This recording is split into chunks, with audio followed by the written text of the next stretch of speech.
seated.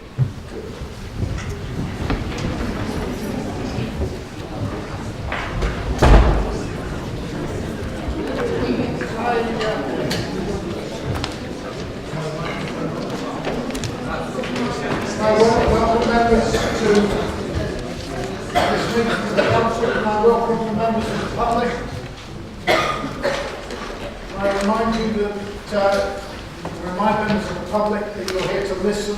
It's the councillors who represent you who will be doing the speaking. Apologies for absence. Group secretaries, are there any apologies for absence? There are no apologies from the Conservative group. Mr. Mayor, I have two apologies from Councillors Patel and Owen Crawley. Right.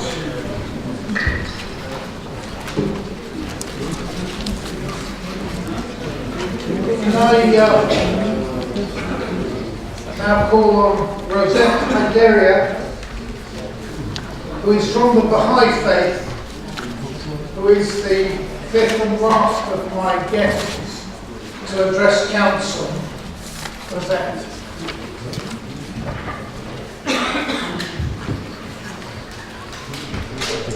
Hello. As the Lordship Mayor introduced me, I'm Rosette Mandaria from the Baha'is of Barnet. I'm supposed to talk about the difference between Baha'i faith and other religions. The Baha'i faith founded about 19th century, and it was the founder of Baha'i faith was Baha'u'llah. The translation is the glory of God. We believe that all the prophets are one, because all came from one God. As a source is God, and the prophets come time to time from the same God. The prophets is like the rays of the sun.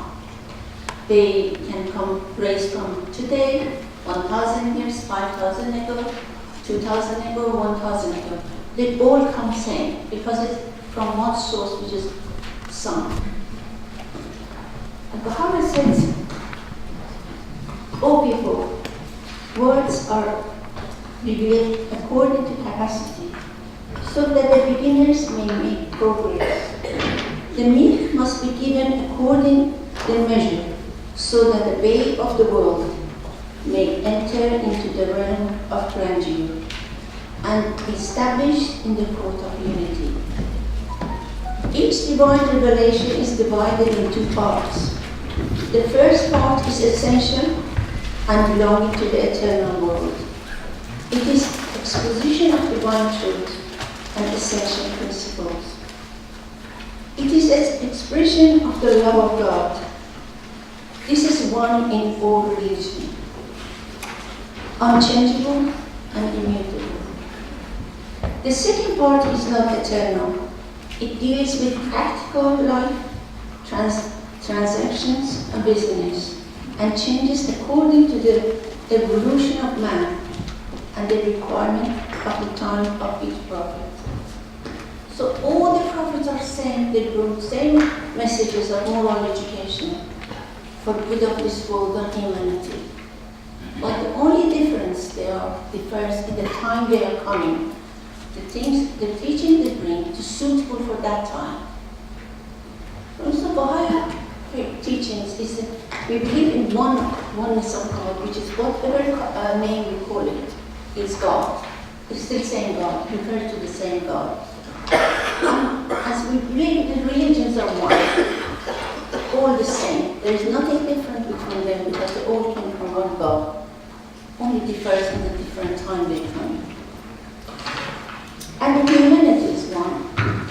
All the same, we are all created from one God. There is no difference between us. And we believe in the harmony of the religion. They should be united. They should live together in peace and harmony.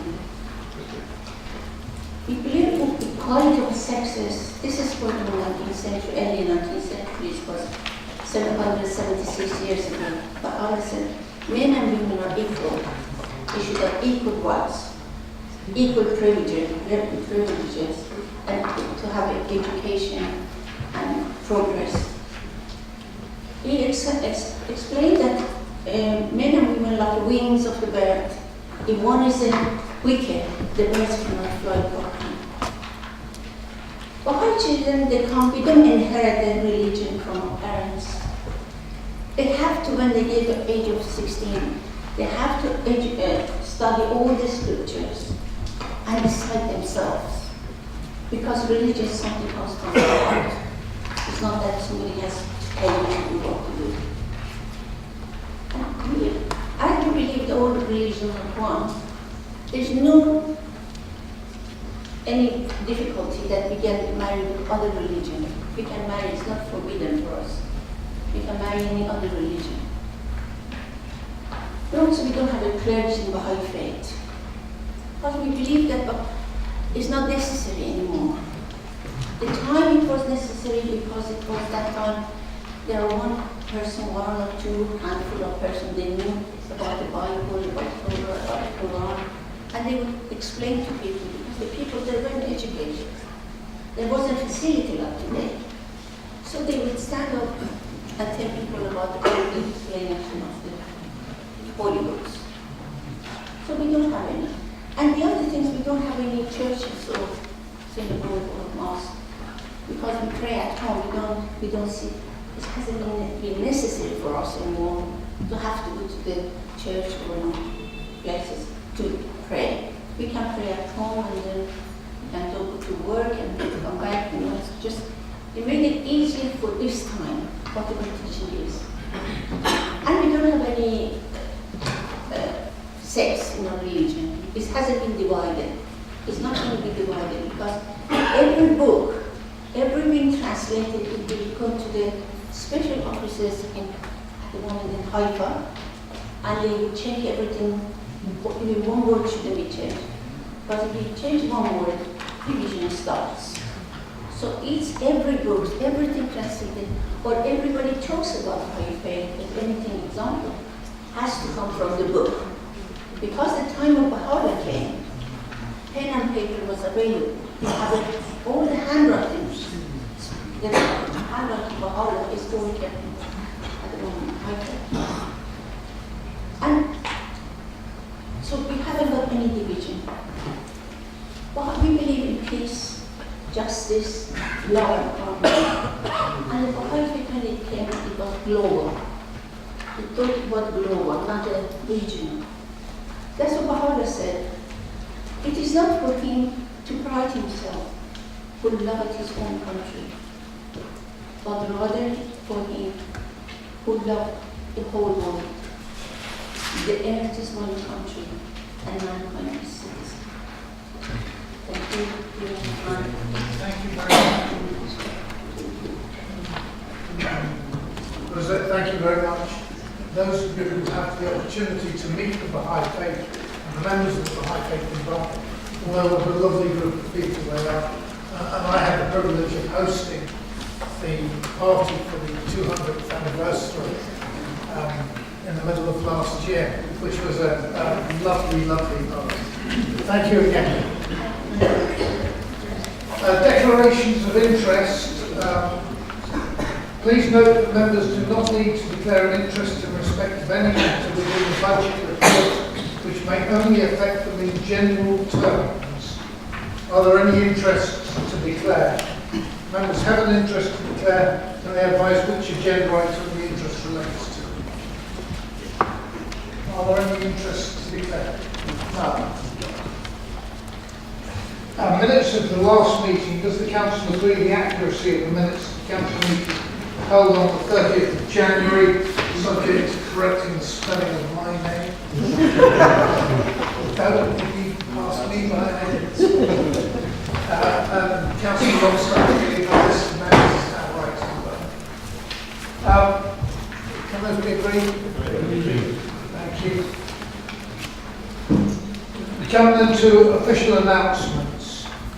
Firstly, can I wish John, I'll move back into that chair, a speedy recovery. It's lovely to see you here tonight, John. Those of you who don't know, he had a ruptured appendix. I had to have him whipped a couple of weeks ago. And I'm somewhat surprised that he's back already, but lovely to see you. Can I also thank all the staff who were involved in snow clearance during last week's bout of extreme weather.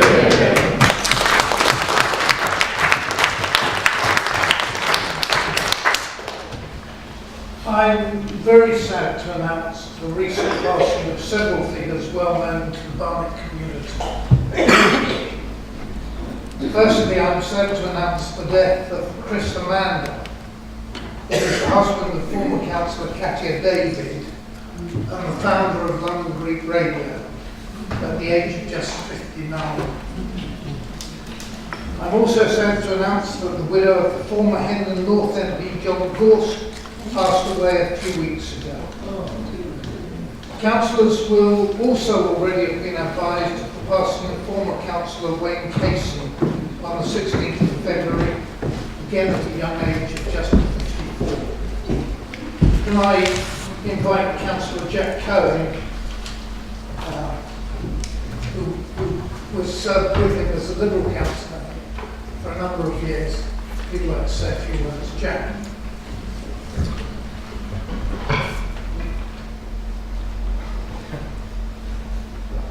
Thank you, Mr. Mayor. Wayne Casey was a Liberal Democrat councillor for Mill Hill from 1994 until 2010. He was chair of the audit committee, amongst other things.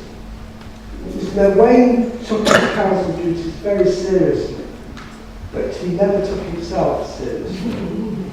Wayne was the funniest and cleverest person I will ever know. He was a superb public speaker. Wayne loved the TV series Yes Minister, and he invariably weaved a line from the series into his speeches. His favourite line being, "It is true, it is a rumour." His top magazine was Private Eye, especially Pedant's Corner, and I suspect many of the contributions to that section surely came from London. He lit up this council chamber with his witty speeches. He instructed us on the lessons of history. And looking at that side, he launched devastating attacks on a certain former councillor, which I suspect is not to the delight of many of the Tories sitting over there. Mr. Mayor, I recall a budget speech when budget debate, and I was there. It was meandering along. Suddenly, Wayne jumped to his feet. He was ashen-faced with anger. Favourite expression of his. He demanded an apology from a fellow councillor who Wayne said had made a disparaging comment about accountants. Wayne wanted the council to know his father was an accountant and he would not stand for this. I then asked Wayne to clarify whether his father was chartered or certified. His response was immediate. Neither, Mr. Mayor. He is a turf accountant. Wayne was an expert on royal protocol and constitutional affairs, and he could be very mischievous in being a stickler for the rules. Wayne, I once recall, was leading a demonstration to try to prevent the council officers removing some kissing gates from Greenbelt land in Mill Hill. Officers came to remove the gates and Wayne was sitting on them. He demanded to know from them on whose authority were they taking the action. Baffled, they went away and returned with, I think, the deputy chief executive. It might even be the chief executive. Who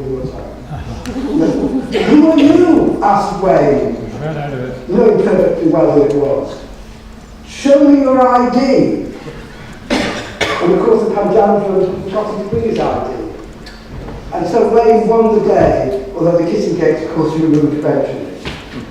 Mr. Mayor, summing up, I want to refer council to Callum Gilbrand in his book The Prophet, where he speaks of joy and sorrow.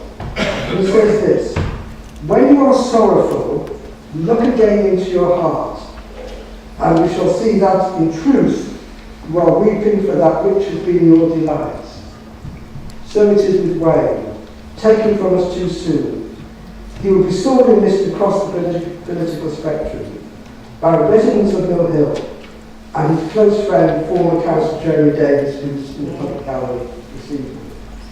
We send our deepest sympathy to Wayne's wife Pauline, his mother Irene, his stepdaughters Emily and Beth, and his stepson David. Rest in peace, Wayne.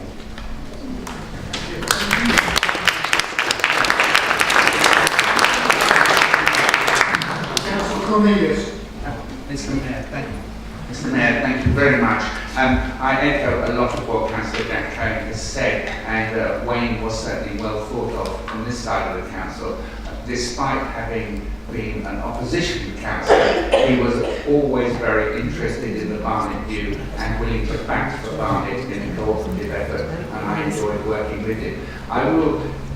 Jack mentioned how clever he was in the council chamber. When I first stood up in this chamber as a very nervous new councillor to make my maiden speech, I was ill-advised enough to allow my eyes to stray from the mayor's impassive face onto Wayne, and then every comment I made, he just shook his head. And I have to tell you, that's one very effective technique. Wayne, he will be missed.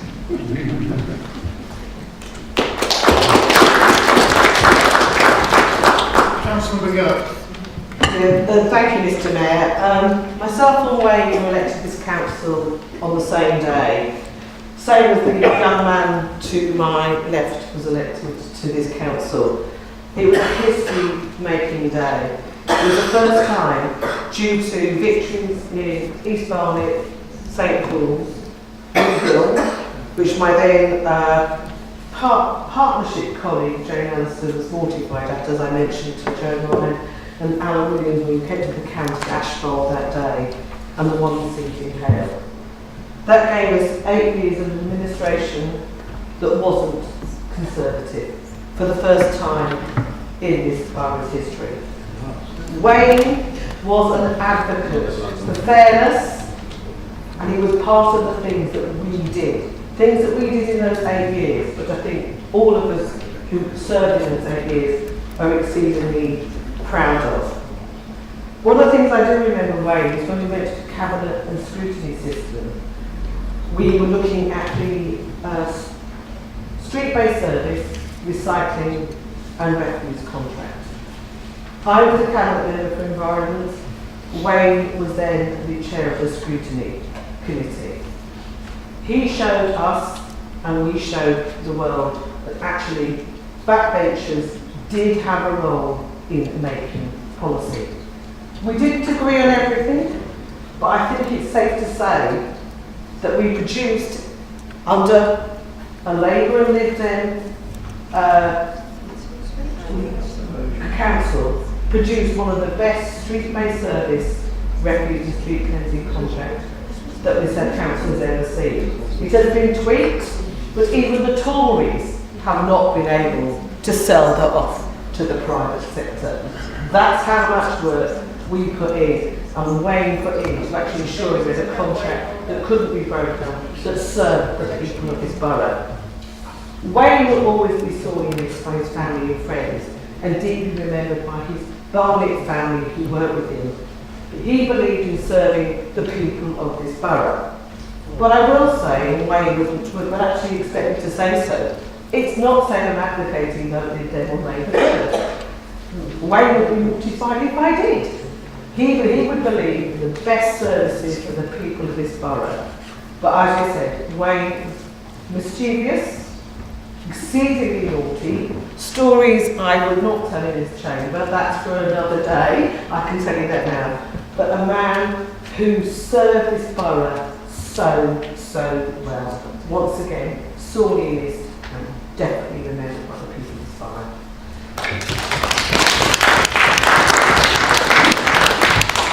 Thank you. Can I now ask Council to observe a minute's silence?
I said at the last council meeting that I would invite those members who are not seeking re-election to address the council for 2 minutes, and that I'm going to do. I have 6 names here.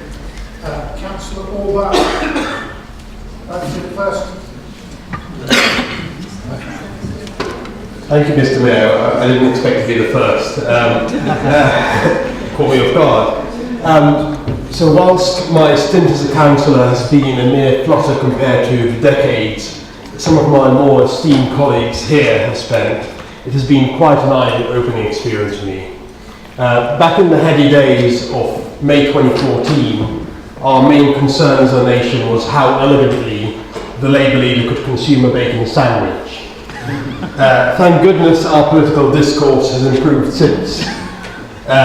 I do really genuinely love our wonderful corner of northwest London here, and that on the whole we have avoided the descent into populism in our politics in Barnet. Coming here as a 4-year-old immigrant and being welcomed into our community, I'm really honoured to have had the opportunity to serve. I do wish the incoming Labour administration luck in navigating the course constrained by the devastating cuts and the economic catastrophe in leaving the EU on the one hand, and the straitjacket of mass outsourced contracts on the other. That was not the funny bit. However, above all, I really want to say some thank yous to the residents of East Finchley, council staff, officers, my fellow councillors, and particularly my 2 ward colleagues. I'll be glad to talk about Councillor Moore in a moment on a different speech. So to Councillor Mitra, I say my main thank you to you is for your unblemished record in area planning meetings, so I could avoid them in my 4 years. It's just about made up for all your awful puns. Just. And finally, to say, I can't promise my attendance record will be as spotless as Mr. Shepherd, but don't expect that I'll be disappearing anytime soon. You've not seen the last of me. Thank you.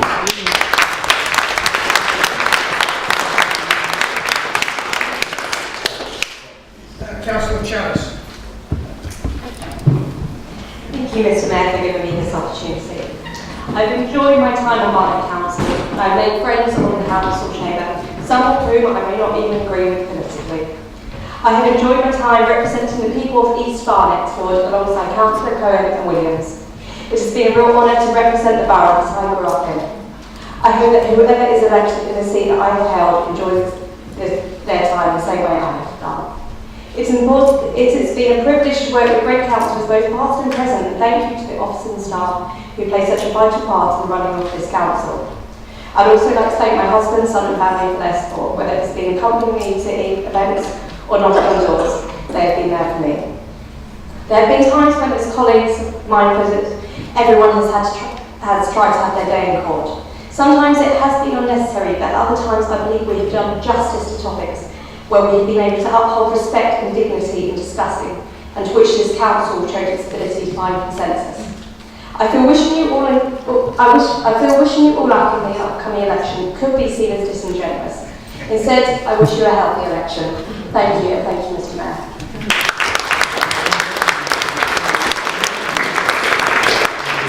Councillor Kane. I decided over a year ago to stand down because of various health issues. For me, what being a councillor has really been about is the privilege and the clout to help people and to make a difference to their lives. And that's what I will miss most. Then there's the politics. My 4 years began with an indecent proposal. At annual council, with all its pomp and ceremony, our then leader Alison Moore told us she had been propositioned by Councillor Cornelius, demanding that because of the negligible majority, we should pair with them in voting, and if we refused, we would not get our allowances. How could we resist? But we did, ending up poorer financially, but not where our integrity was concerned.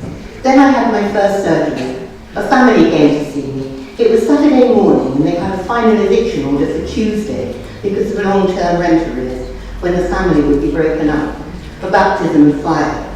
The regeneration in my ward of West Hendon is seen as an example of human misery that must never happen again.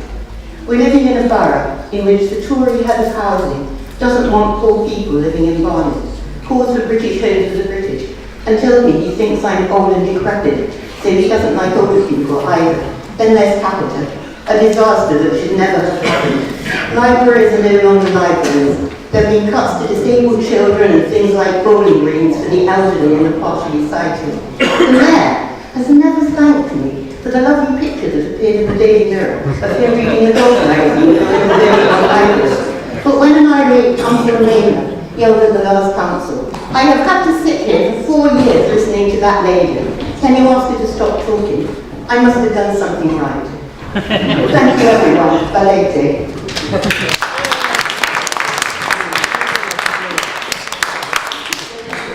Councillor David. Thank you, Mr. Mayor. And thank you, Councillor Kay. She's actually used some of the lines I was going to use already, Mr. Mayor, so we can move on from that. I'd like to thank Councillor Ray and Councillor Gordon for taking a newbie and showing me the ropes for the first few years in the council. I can truly say that in Hugh and Brian, I had more colleagues who shared my outlook on the council, which is that it was best placed when it wasn't doing anything. Leave residents alone and they'll be very happy, don't interfere. And it's nice to see the divide. We've got real conservatives who do genuinely believe that less government is the most effective government. I'd then like to thank we had a change in the ward most recently, and I'd like to thank Kitty Lyons. I thought that Councillor Lyons was going to have a different opinion to myself and Hugh, but her absence at most council meetings demonstrates her commitment to belief in the value of government anywhere near as much as mine and Hugh's. So a big thank you from myself and Hugh to Councillor Lyons for her non-attendance at almost every single meeting. A true friend and a true conservative wearing a red cloak. Now, as you might know, Mr. Mayor, I don't really believe in consensus politics. I don't really see the value in it. And the louder I shout, the louder we both know, the louder the opposition shout, the more correct I know I am, because I know it means that what we're doing is correct and we are executing a truly conservative policy. And I would like to thank the leader, Councillor Cornelius, for allowing us to enact a truly conservative housing policy over the last 7 years. We've made great progress, and that's why when you look at Barnet, it's one of the last blue councils in London, because we offered up a truly conservative policy agenda that voters voted for. And that is a good thing and something we can take pride in. But something I cannot take pride in, Mr. Mayor, and I'm glad that there is a camera here tonight, is the actions of Councillor McGurk in the Housing Committee that I chair, where she said that housing allocations were unsuitable because the neighbours that people would be placed to were gay. Homophobic comments like that have no place in the council at all. I take even more distress in the fact that Labour colleagues at that committee did not rein her in. Instead, they sat in silence. And the final nail in the coffin, Mr. Mayor, was the Labour internal investigation into Councillor McGurk, where they have refused to publish their findings because after interviewing myself and officers, because they know the outcome of that, Mr. Mayor. Truly disgraceful. And that only builds upon the anti-Semitism we see in Labour, where Councillor Rawlings has gone on national media and talked about the anti-Semitism about Mayor Carr. And finally, Mr. Mayor, as if that wasn't enough, a poster which outside King's Cross Station on a TfL bus stop comparing Israel to an apartheid state, copies of which are in circulation amongst the Conservative group, and Councillor Cohen has already offered to contact TfL to have this removed. So, Mr. Mayor, I'm a proud Conservative in Barnet. We are real Conservatives in Barnet. It has been a pleasure to be here for the last 10 years, and I look forward to seeing good Conservative in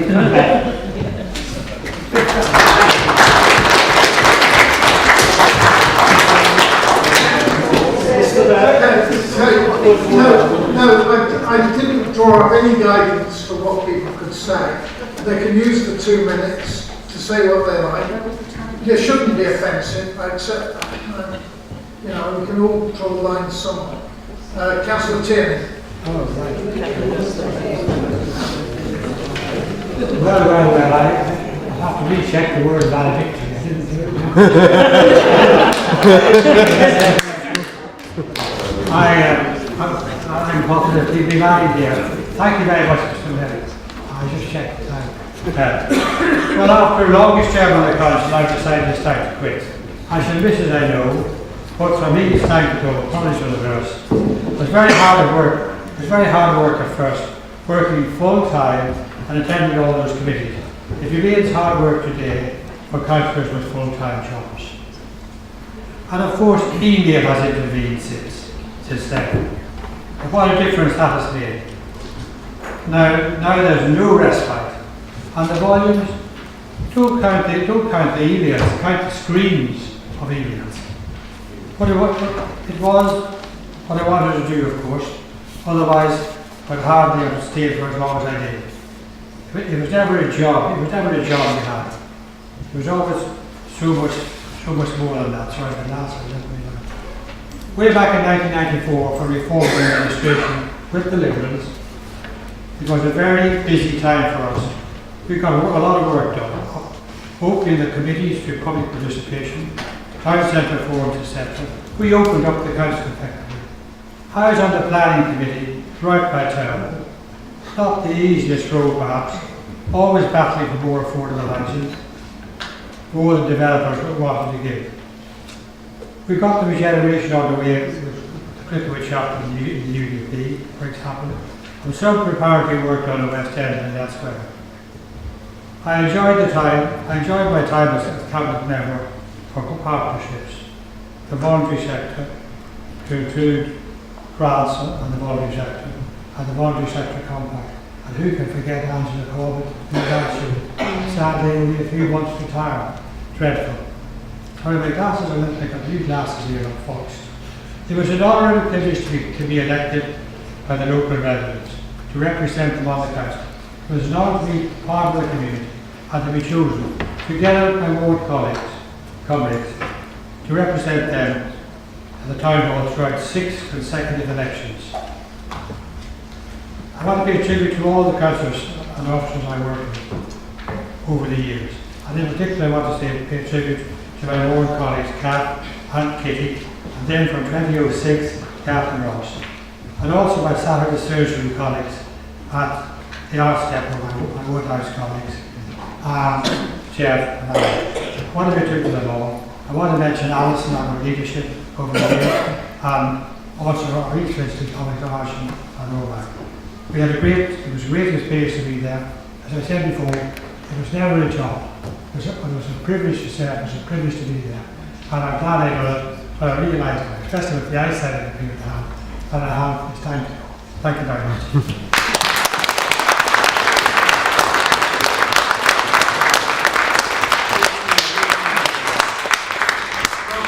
Lastly, Councillor Old. Thank you, Mr. Mayor. I would like to thank everyone, including my fellow councillors, council officers, and of course the residents, for making the last 8 years so interesting and so emotionally and intellectually rewarding. I'd like to thank especially Eva and Dan, my ward colleagues, with whom it has been a privilege and a pleasure to work. In my youth, or perhaps more accurately, in my late 20s and early 30s, I had an 8-year stint on Merton Council. And although the way we functioned in those days was very different, mainly by letter and by telephone call, quite different from the relentless and very stressful stream of emails that come almost every minute of the day. But nevertheless, the role of the councillor is still very much the same. And I like to think that it's an important role. We can, and we do, make a difference for our residents. And so, I would like to wish all those who, both in Barnet and elsewhere, who are elected and entrusted to carry on that important role. And I hope that they derive as much satisfaction from performing that role as I have. Thank you, Mr. Mayor.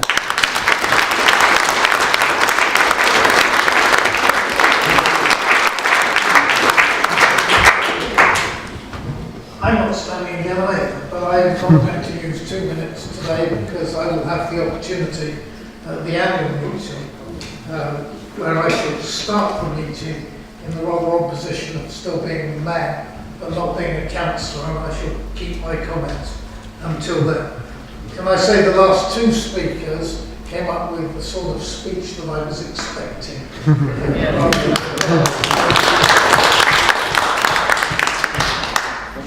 In other announcements, the Council will be holding its Civic Awards ceremony on the 25th of April to recognise exceptional people in the borough, and councillors are very welcome to attend this event. And lastly, I've put out on each desk a pile of flyers for the remaining events for the my fundraising for my chosen charity, Homeless Action in Barnet. And there's a link there to mayorbarnet.co.uk, and I hope that some of you will be able to attend at least some of them during that time. That concludes the official announcements. Item 7 on the agenda is any business from the last meeting. There is none. Item 8 on handover to the deputy mayor. Mr. Mayor. Thank you, everyone. I now move a resolution of appreciation for the Mayor. At a meeting of the Council held at Hendon Town Hall on Tuesday the 6th of March 2018, it was resolved that we, the members of the Council of the London Borough of Barnet, hereby express to the Worshipful the Mayor, Councillor Brian Salinger, our appreciation of the excellent service he's rendered to the London Borough of Barnet as its Mayor during the period May 2017 to May 2018, and for the friendly and conscientious way in which he has performed the duties of that office. We offer him our sincere gratitude for the concern that he has shown at all times in promoting the welfare of the borough and its residents, particularly for his willingness to support the many organisations and individuals who called on his time and services during his mayoralty. We congratulate him on the success of his appeals for his charity, Homeless Action in Barnet. Is that agreed? Agreed. Thank you. Thank you very much. Now move to item 9 on the agenda, which is to consider the mayoralty for the municipal year 2018-19. Can I please have nominations for the mayor designate for the municipal year 2018-19? Councillor Melvin Cann. Mr. Mayor, thank you. My very pleasant task is to nominate Councillor Reuben Tomstead as the Mayor of London Borough of Barnet for the municipal year 2018-19. Reuben was elected to this council in May 2010 to the Golders Green Ward and has been a ward colleague since that date. Initially, Reuben was the Cabinet Member for Education, Children and Families, a position he held till May 2014 when he was re-elected as a member of this council, but when Barnet abandoned the cabinet system of governance and adopted the previous system of governance, committee system of governance. Reuben then metamorphosed into the chairman of the Children Education and Libraries Committee.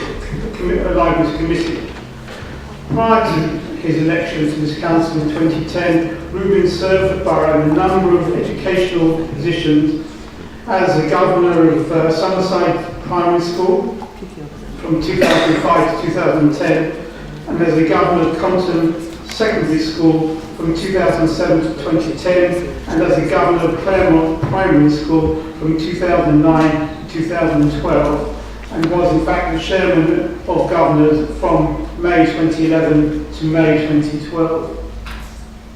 As a ward colleague, I've got to know Ruben quite well.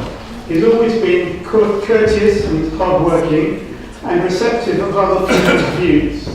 Over the years, he has considerable interaction with the general public, both in his native New Zealand, which I'm sure will stand him in good, and here, which I'm sure will stand him in good stead as the first citizen of this borough, as the face of the council to the public at large.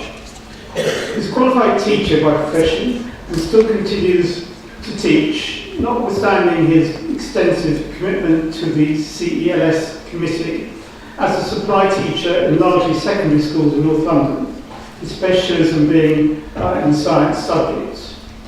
Ruben is married to Dorothy, and they have one son, Thomas, who's 3 years old, himself now approaching nursery age. Ruben has a younger brother and 2 younger sisters who all live in North London, save the youngest sister who lives in France.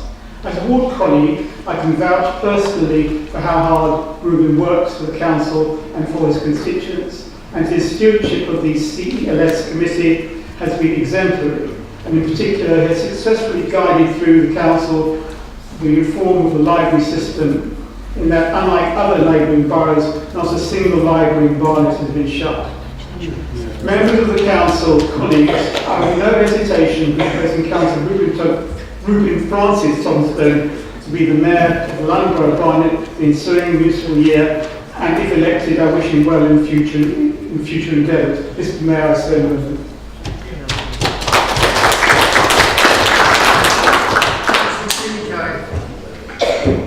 Thank you, Mr. Mayor. I will be brief. I would like to second Councillor Cohen Senior's proposal for Councillor Ruben Tomstone to be Mayor of the London Borough of Barnet for the municipal year 2018-19. It is no easy task to be ward colleagues with 2 Cohens, never mind these 2 Cohens. And for that alone, Councillor Tomstone deserves the reward for being Mayor of this great borough. So what else can I say about Councillor Tomstone? Earlier on today, I was trying to find what the name of Ruben's unique moustache was, in order to find a connection between Ruben and his moustache. I searched gelled moustache, I searched pointed moustaches, and I searched straight moustaches, but had no luck. The only moustache I found was one similar to Councillor John Hart's, named as a handlebar moustache. I would suggest to Ruben that during your mayoral year, you run a competition for giving a name to your moustache. You are bound to make a lot of money to your chosen charity. Jokes aside, Ruben has been a conscientious and hard-working councillor for the past 8 years and has served the residents of Golders Green with devotion. He has been a team player and is always there to assist when required. I'm sure that with his supportive wife Dorothy, his young son Thomas, and his dear parents, he will do this borough proud. Thank you, Mr. Mayor. I believe there's a Labour Group nomination, Councillor Mitchell. Thank you, Mr. Mayor. This is a very difficult speech to me because I only actually have 3 minutes to extol the virtues of my wonderful colleague Alison Moore. On a very personal level, when I came to the council in 2012, I was off a very rough time.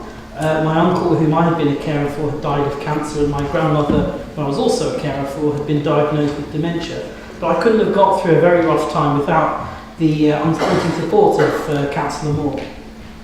This is despite her being the busiest person on the planet, as she was a group leader at the time. She always had time to give support and encouragement. And I think that in the first year of any new administration, it's absolutely vital to have a friendly and welcoming mayor who will help new councillors learn the role and settle into it. Alison is a natural mentor, and her wisdom and experience is something all new members should listen to. Okay, it might be a long message, but every word is worth listening to. Alison is also something of an institution in East Finchley. On every road in the ward she has a friend, and there's probably someone whom she's helped over the years. There is no community group going that hasn't had a beneficial input from her, and I can't think of an issue in our ward that she hasn't gotten stuck into. Even during 10 years as group leader, she was still one of the most active ward members in the borough. Her knowledge and ability to get things done for East Finchley stand as second to none. In fact, it's a frequent pleasure of mine when I talk to residents and hear the wonderful feedback from the punters about the experience they've had with her. And yes, invariably they mentioned they had a long conversation with Alison. Finally, I want to touch on her experiences here at the Town Hall. Yes, there is a small matter of 20 years as a councillor and the experience that would bring, but there's no doubt Alison has used her time to the full to get to know and understand every corner of the borough, from Arkley Park to the Crown and Cricklewood, from Brockley Hill to Chase Side. I can promise you she's seen and done a lot, and she's looked it up on the A to Z. As leader, a cabinet member or shadow cabinet member, and as a backbencher, she's probably been to every club, society, religious festival and charity going. And at every community event I've ever done with her, anywhere in the borough, there is somebody who knows her, and it's made their day to see her. I have to say, there's nothing quite like watching her dance at a Diwali function with the Barnet Asian Women's Association, or baking cakes for a charity, or in a high-vis patrolling Cherry Tree Woods during the East Finchley Festival. In short, Alison covers everything you could possibly want in a mayor, and I think the whole borough deserves to have her for a year, what East Finchley has had for 20. Also, if you ever met her husband, the thought of him being a mayoral escort is really very amusing. So therefore, I'm deeply honoured to propose Councillor Moore.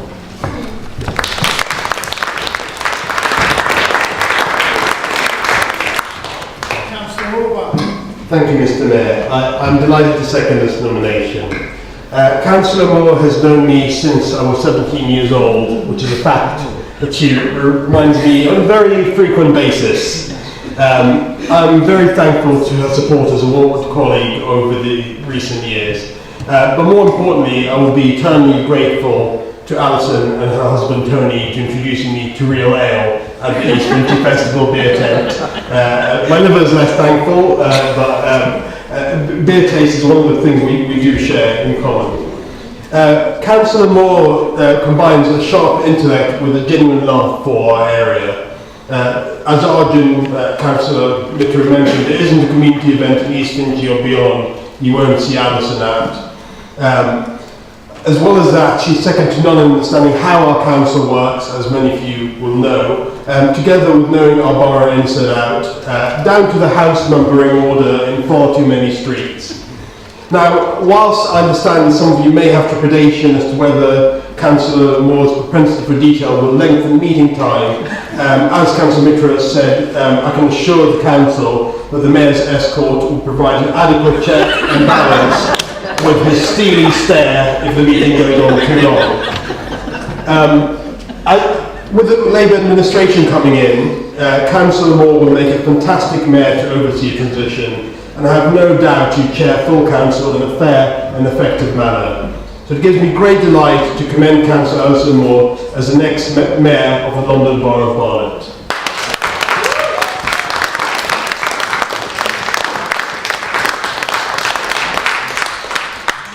Assuming there are no other nominations. There are two nominations for Mayor-designate. To note, the election of the approved Mayor-designate of the annual council will be subject to the result of the local elections on the 3rd of May.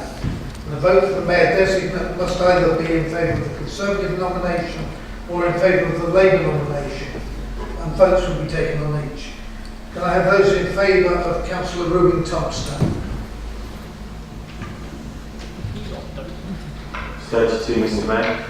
And those in favour of Councillor Alison Moore? 28, Mr. Mayor.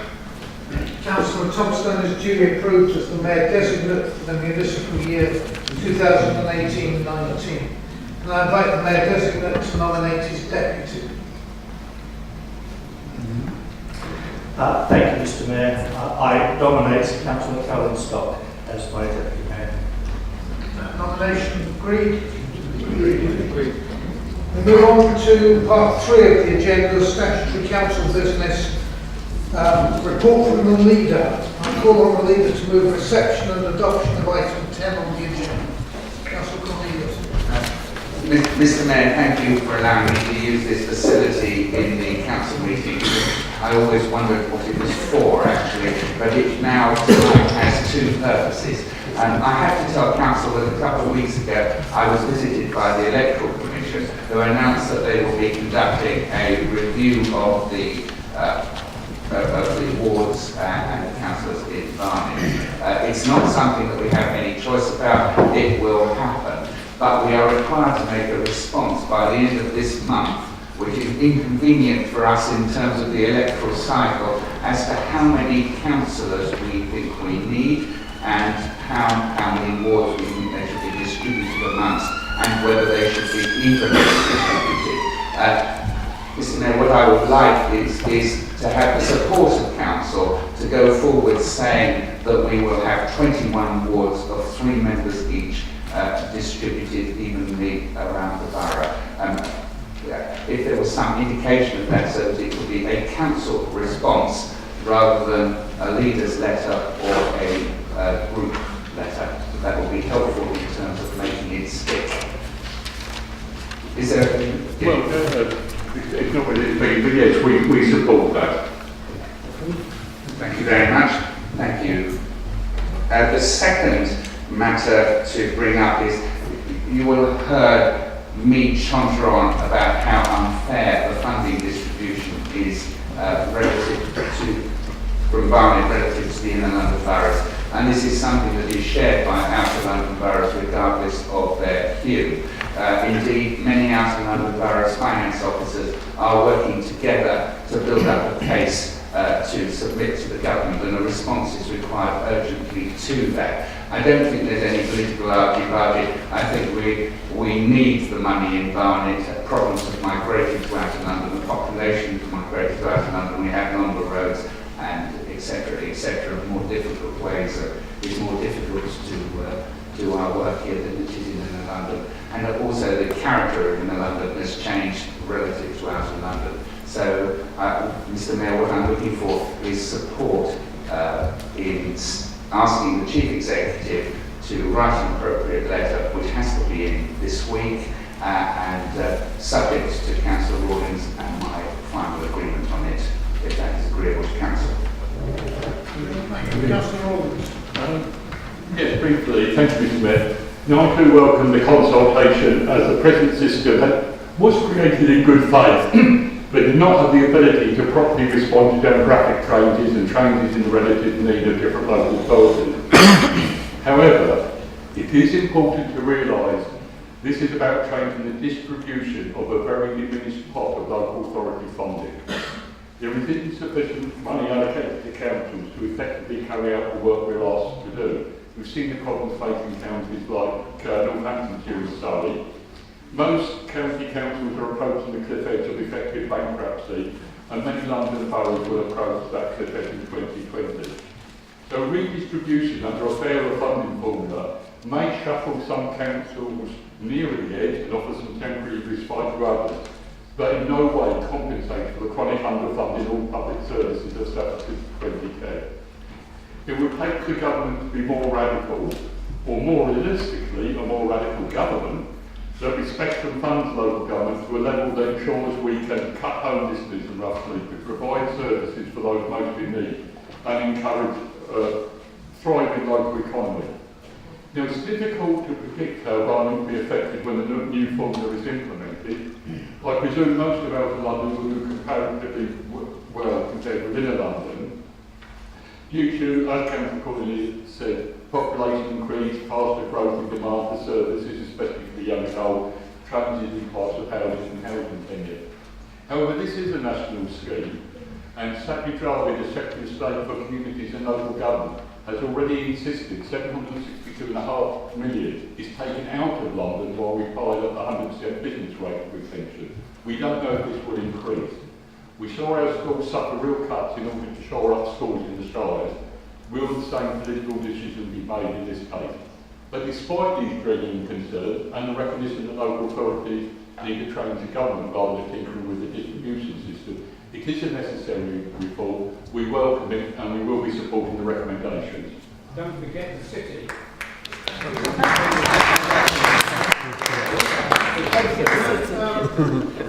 Second administration. Making them free wards. Councillor Evans. Yes, thank you, Mr. Mayor. I'm going to take a slightly different approach here. The financial settlement is more bad news for local councils, facing more cuts as austerity in local government continues.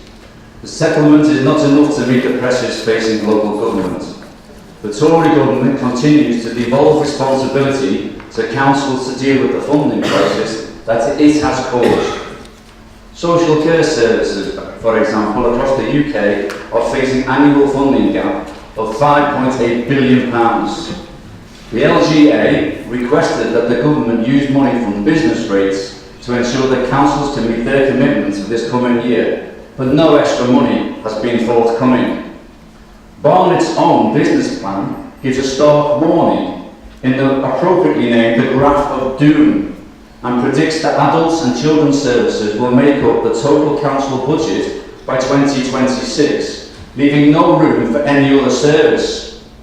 The LGA says that by 2020, local authorities will have seen reductions of £16 billion to core government funding. Around £9 billion of that will be stripped out of council budgets in the 6 years up to 2021, and revenue support grants will disappear completely. How can it be fair that the government is using a growing surplus of the element of business rate income to pay for things that the Treasury used to pay for?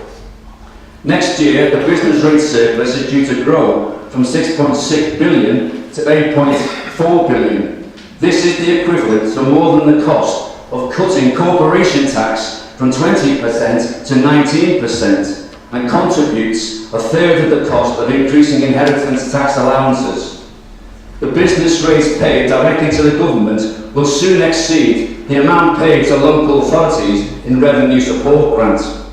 So if Barnet Tories are really concerned about fair funding, then you can either look in despair at the behaviour of your own government, or join in the call to demand the release of business rates collected by local councils for our starved local services. Thank you.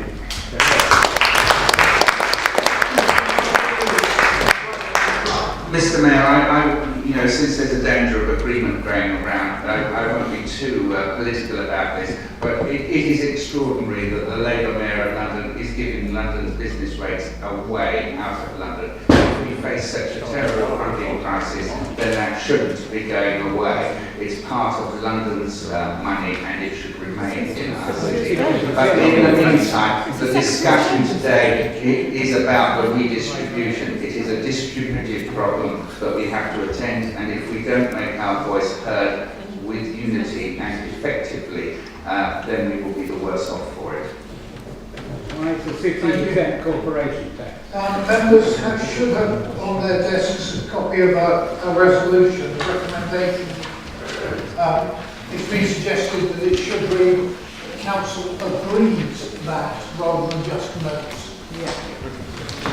And if everyone's, Councillor Morgan said he was happy with it, Councillor Cornelius included. Everyone agree with it? Thank you very much.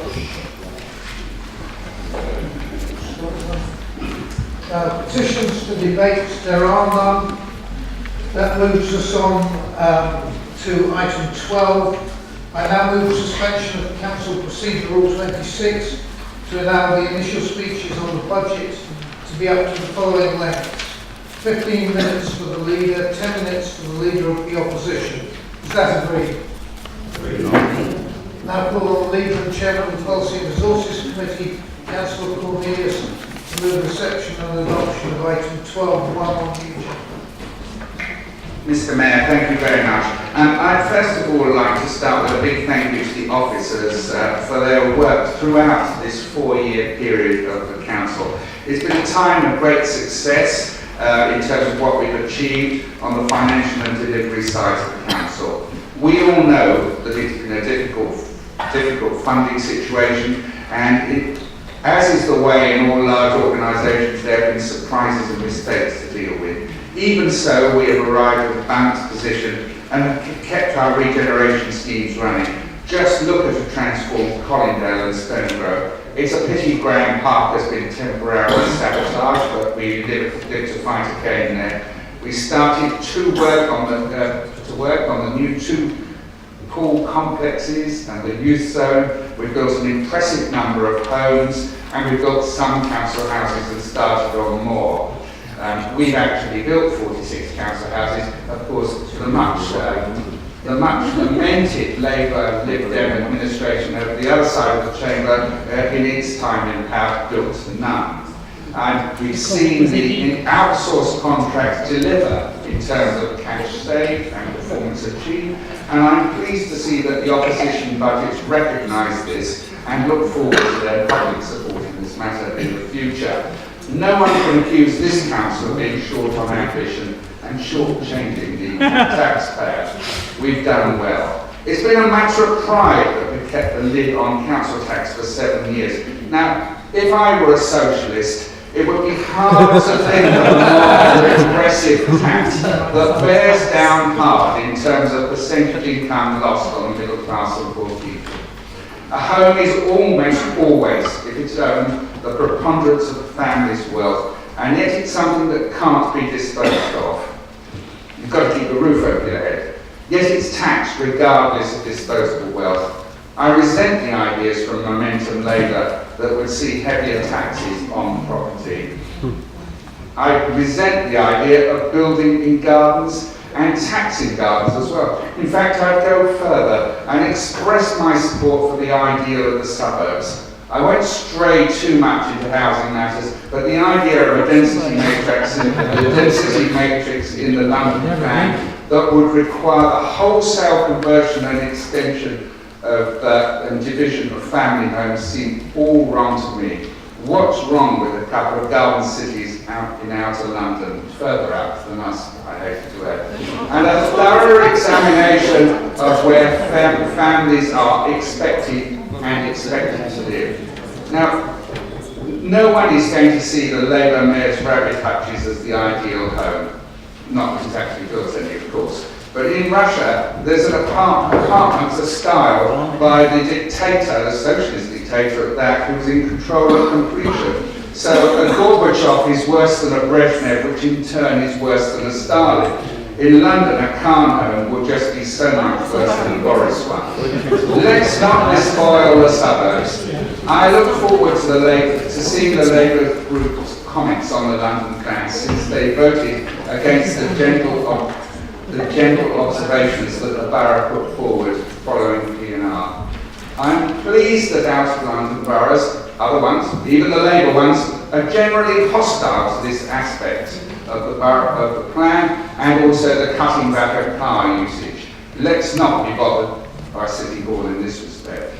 The Labour Mayor has clearly struggled with his budget. Boris just coped with it, but the current incumbent squeals with mock agony and denial of reality. Of course, there needs to be financial rigor. You know, we heard Councillor Edwards. Do we really want to end up as a socialist paradise like Venezuela or North Korea? Still, cutting of the crime. You know, the first indication that we had that my arm was going wrong when he cut the crime prevention budget. He did it with no real purpose in mind other than to redistribute the money. Didn't know what it was for, didn't know how to do it. So we had the creation of a new allocations bureaucracy and then the inevitable distribution to favourite organisations. Now Barnet, we know, pays more for the police than any other borough, and yet we receive per resident less police than all of London. We have endemic burglary and increasing violence, and yet at the same time we lose High Barnet Police Station, not only the front counter, but the operational capacity that backed it up. Okay, I get the idea of one base per borough, but it's a long drive from Morning Parade at Colindale to East Barnet. I am suspicious of the response times that will happen. It's a pity that some of the sensible ideas for reform have been just disappeared. You know, our friends in Brent will inevitably suffer a source from Harrow and Barnet.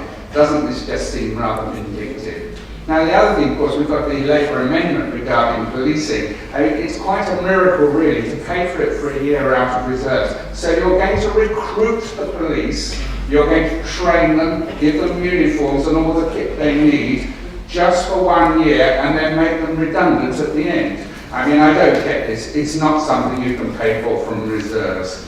Now, all my time in Barnet Council, there has been pressure on social services. In our borough, you have the highest chance of making 90. If you want to be 100, you have to go to Bromley, but that's another Conservative borough. We want to support our seniors, and this comes at a cost, and an increasing one too.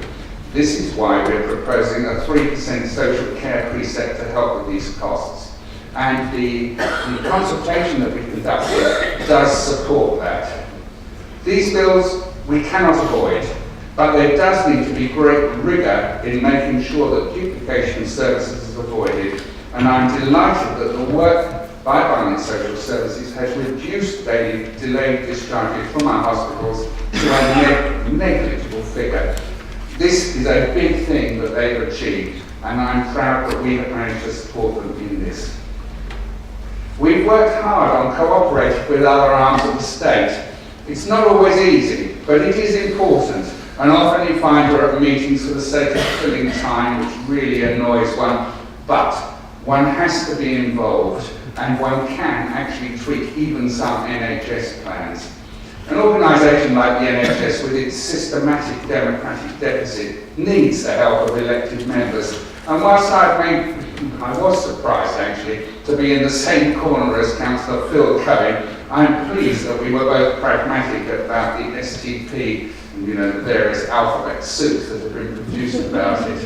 When Councillor Helena Hart and Councillor Maureen Braun introduced me to the NHS some 12 years ago, its capacity to surprise me has never ceased to amaze me. It delivers fantastic care and lousy service. It's a combination that you can never predict. But I've always been lucky with it, and so have most people.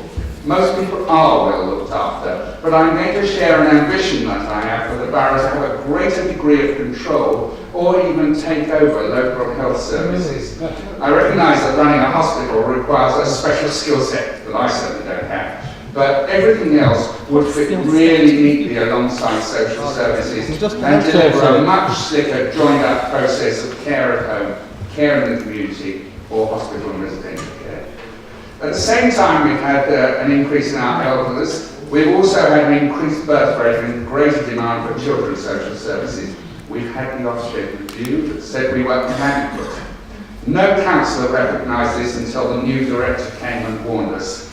The improvements he introduced saved us from an even worse verdict, but did not turn the organisation around quickly enough. We've had Ofsted watching us and overseeing the new improvements. We've had support from Frankie Sulky and Dave Hill, and I am grateful for their continuing efforts.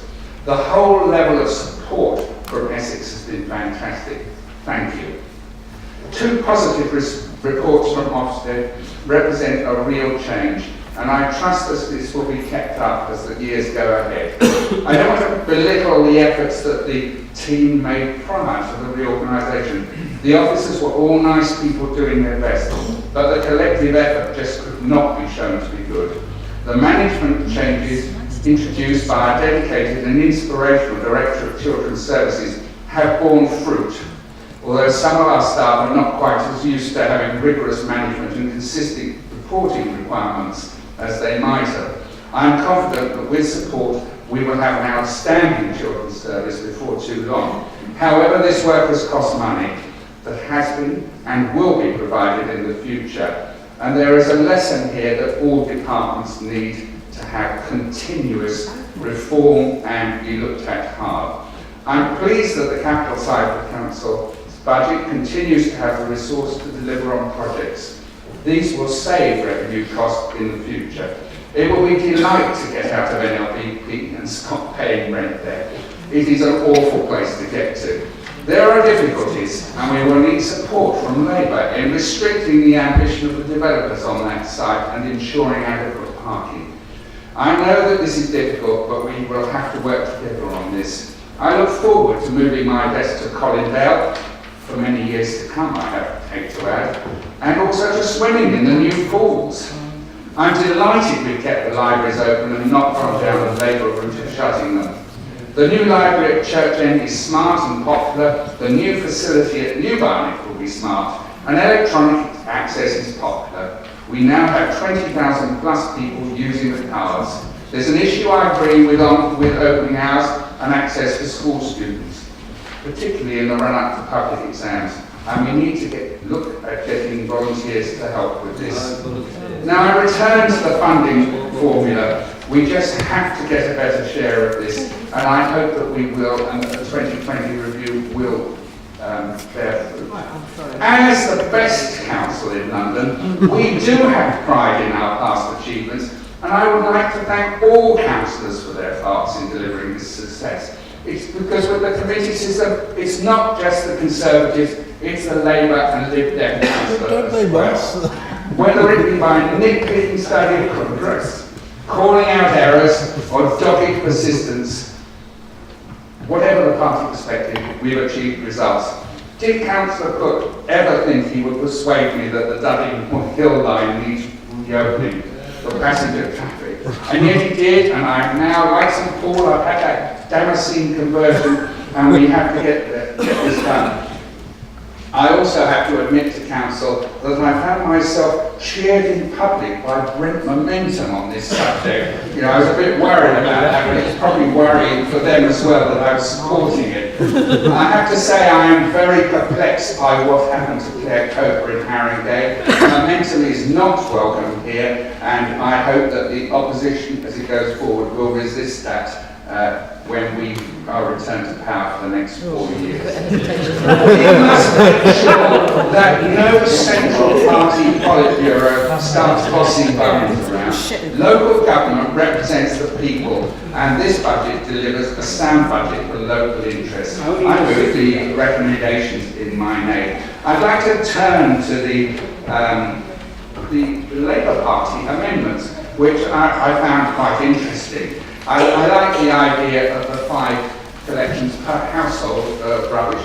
I'd like to rubbish the cost though. I really must. If it's 5 per household, that's 500,000 collections of rubbish. I don't think we'll do it with that. Parking. There's no real pledge there. I don't really understand it. It seems to be double speak and a lack of clarity.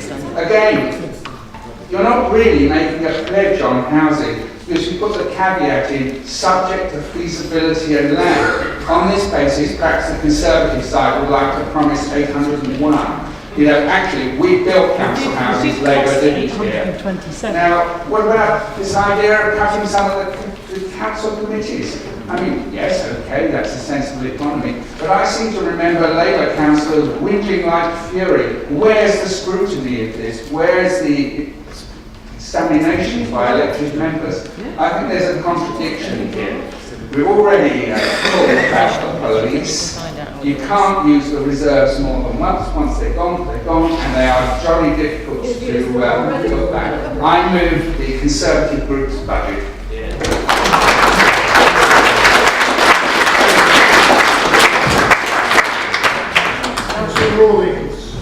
Thank you, Mr. Mayor. I am moving the amendment in my name. I would also like to thank all the officers involved in preparing the Labour budget amendment, particularly Paul Clark, and also my Shadow Leeds team. Mr. Mayor, this evening I stand to give Barnet, our community and residents, a message of hope, a message that things can change. The Conservatives have been in control of the council for 16 years. Since 2010, the Conservatives have been running the country. Over that time, the heartless Conservative ideology of austerity has halved this council's budget, resulting in cuts to services that for many are a lifeline. Cuts of millions upon millions of pounds, affecting more and more people. Elderly people, disabled people, first-time parents and their children, young people starting out in life, and people trying hard to make a future for themselves and their families. In Barnet, these cuts have been dressed up in the Orwellian language of fairness. But it's not fairness. It's an ideological programme of rolling back the state and public services. Libraries, Sure Start, schools, all victims of Conservative ideology. In 2010, at the same time as cutting huge swathes out of the services our residents need, They tried to double some of their own special responsibility allowances. The sheer hypocrisy. It took a public outcry to get them to reverse the policy. Clearly the public felt they were neither responsible nor special. Later they hiked up parking charges for residents while claiming free parking permits themselves. Now a High Court judge ruled those increases were unlawful and £2 million had to be paid back. A victory for residents, though the Barnet Conservatives still claim their free parking permits. But it doesn't have to be this way. Residents pay for parking and so should Conservative councillors. So to those residents who believe that Barnet Council is not putting the community first, we will change things. At the first council meeting after the election, we will cut the overall budget for councillors' allowances and get rid of free parking permit the Conservative councillors claim. We will always put residents first and make fairness the principle that drives everything we do. But fairness not just in principle, but also in practice. There's a huge growth taking place here in Barnet. It brings more wealth, but too many local people feel they are not benefiting and there is a stark inequality. To the 24,308 Barnet children that at the moment are living in poverty, we say we will change things. One of the first things a Labour Council will do is to establish an independently chaired Fairness Commission to ensure that Barnet families benefit from the growth taking place in the borough. It is time the proceeds of growth and regeneration go to the many residents and not just the few developers. Our Fairness Commission will ask you, the residents, about your experience of living in Barnet so that we can put you at the heart of everything we do. Because we believe in real fairness where no one is held back and everyone's contribution is valued. But to be able to contribute, people need to feel secure where they live. A housing crisis affecting so many families. The scale of the problem is huge and it won't be easy to fix. Now thousands of new homes are being built in Barnet, but too few are homes that our residents and their children can afford. Many are having to move out of the borough to afford somewhere to live. The Barnet Conservatives just aren't getting a good enough deal from developers and is splitting up families. To the young family that dreams of buying their own home in the borough they grew up in, but believes it's impossible because they can't afford any of their homes being built, we will change things. We will be tougher on developers, demanding that half of new homes are affordable to Barnet residents. And now several of Barnet's large council estates have been regenerated. But to protect developers' profits, the Conservatives are demolishing 800 council homes and replacing them with luxury flats.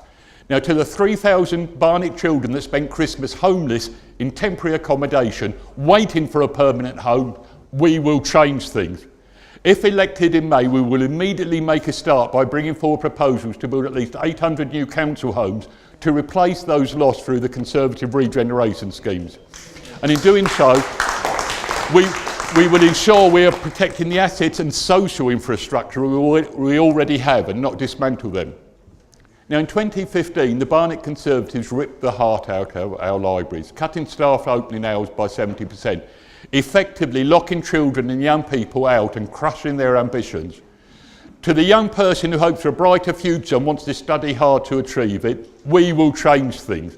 We'll extend library staff hours with professional library staff for 4 hours after school, at least 4 days a week, and on Saturday mornings.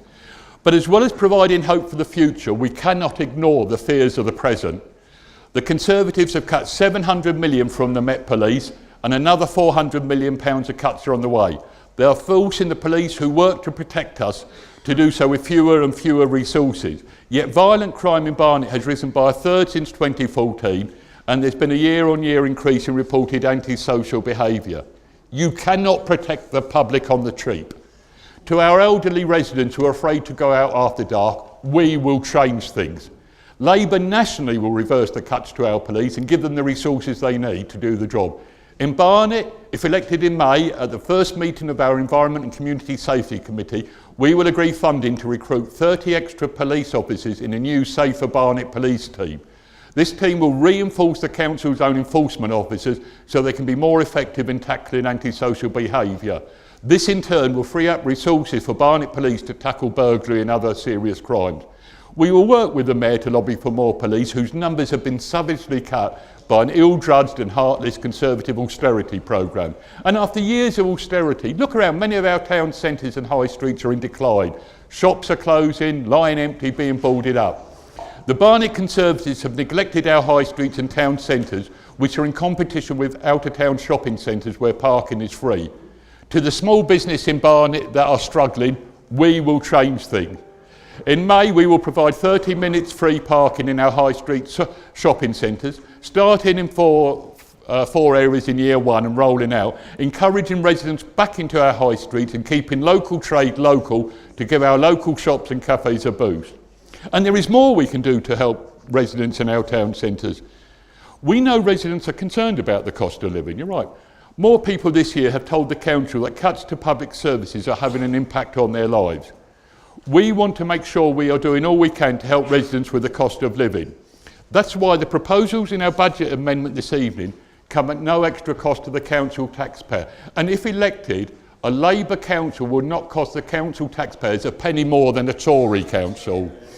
We also know the quality and cleanliness of the environment is a top priority. Streets blighted with around 10,000 fly tips every year, 500,000 to clear. The Barnet Conservatives scrapped the popular quarterly skip service for residents and have only recently woken up to tackling fly tipping. So to residents who do the right thing and ask the council to collect their bulky waste items like fridges and sofas, we will change things. We will introduce a free bulky item collection of up to 5 items per year for Barnet households who sign up to my account. The service means residents can have bulky items collected at any time of the year. And to those people who blight our streets by dumping rubbish, we have one message: don't mess with Barnet, because we will use the available powers of our enforcement officers and safer Barnet police team to fine and prosecute criminals who fly tip. For too long, the people of Barnet have suffered from a heartless Conservative government and a hopeless Conservative council. We want to provide hope and to bring about the change Barnet needs. It is time for change, and in Barnet, that change is coming.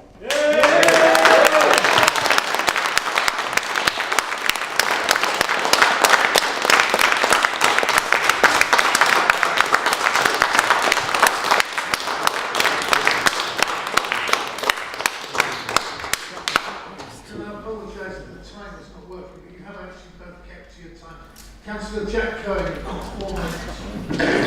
Thank you, Mr. Mayor, and once again I'm grateful to the assistance from council officers. Well, the overall purpose of any budget is telling money where to go. Instead tonight we are left wondering where it went. This budget finally lays bare the Tory boasting that they are the party of sound finances. After 4 years of casual, complacent and laid-back Tory rule here in Barnet, we finally see the mess they will be leaving behind. And then this is interesting to Councillor Davey. You know, Councillor Davey, we should be polite to each other. And so I say to you, I'm sorry you are standing down, but I'm glad you're going.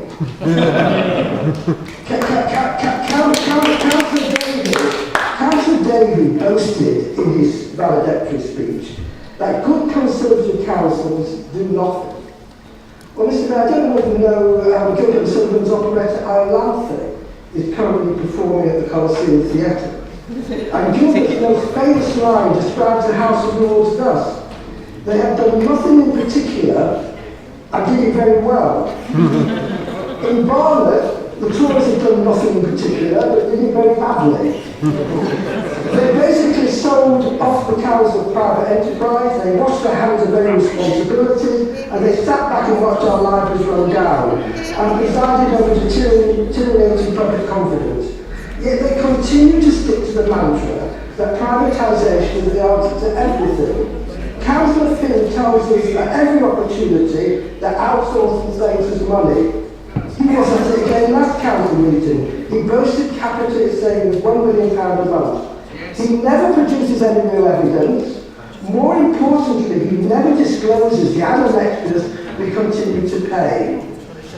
There is no evidence that saving figures have been checked for possibly inadvertent double counting, and nearly every page of every Barnet review report has got a good news feel about it. There is an impression that negative findings are played down. Now, turning to Councillor Cornelius, I'm scratching my head that he told us and gave us a list of politicians. He said, worse than Stalin. Well, I just remember one quote from Stalin. He said this: death is the solution to all problems. No man, no problem. Is anybody worse than Councillor Cornelius?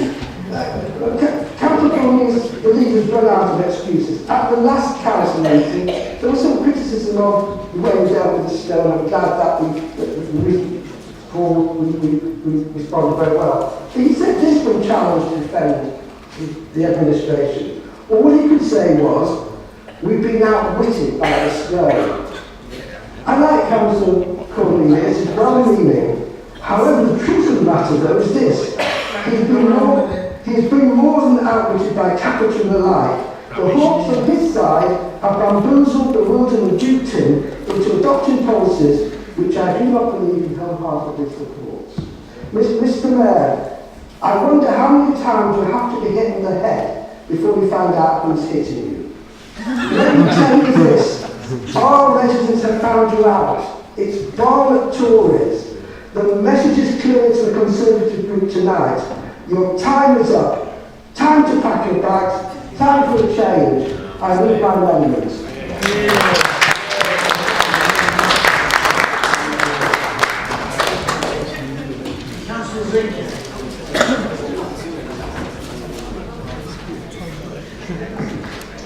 Mr. Mayor, I speak this evening on behalf of Councillor Finn, who is bravely here despite being somewhat under the weather. In seconding the motion, I would like to pay tribute to all those who have worked so hard over the last 4 years to find ways of maintaining our services to the residents of Barnet while reducing costs. No mean task. Performance and contract management is a transformed committee. Over the last 2 years, we have had working groups with full Labour support to successfully review both the RE and CSG contracts.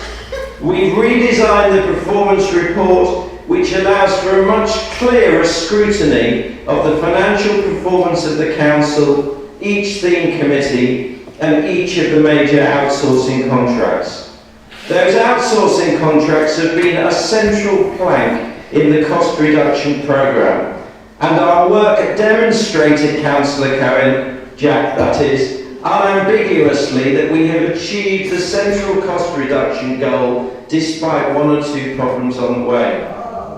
Now to the alternative budgets. We are staggered by the seeming paucity of thought that has gone into the Labour alternative budget. It can only mean that they have finally accepted the broad thrust of the changes that we've made over the last 4 years. Just one example. We have managed to keep all of our libraries open despite the howls of protest that we were ravaging library provision. The Labour reaction in their budget, a modest proposal. The Liberal budget doesn't even mention libraries at all, despite Councillor Cohen's comments. Having recognised that last year's attack on senior officers was counterproductive, another change in both the Labour and Liberal budgets relates to the reduction of members' special responsibility allowances. Whatever the merits of such allowances, a modest amount of research shows that other Labour boroughs do not agree. In both Labour Camden and Momentum Haringey, there are no less than 27 members receiving these allowances, and remarkably in Brent there are 76. Perhaps those Labour councillors live in the real world rather than the fantasy world of the Barnet Labour group. Liberal Sutton is no different. Despite the long meetings and the crowded agendas of the existing committees, the Labour group is obsessed with the internal mechanics of the council, instead of focusing on improving the services to Barnet residents. Their budget changes, which in aggregate involve less than 1% of the budget, make little or no difference to anything. However, it also involves changing the committee structure. Fewer committees can only stifle debate and lower transparency. Now perhaps we can see the true motivation of the Labour budget changes. As to the police, of course we want more police officers, but it's the Labour Mayor of London who has taken away police officers from Barnet and given them to the other boroughs. Instead of fighting for what has been taken from us by the Mayor, they just want to spend our residents' money on something that should be ours by right. And parking, a more cynical proposal is hard to imagine. 4 centres chosen, 2 Labour strongholds, 2 marginal wards. Naked opportunism. The foundation of our budget is the medium-term financial strategy, a highly successful innovation, which has been the core to the budgeting and the management of cost reduction over the last 4 years. This budget is a natural progression from our successful delivery of the last budget. I commend it to you.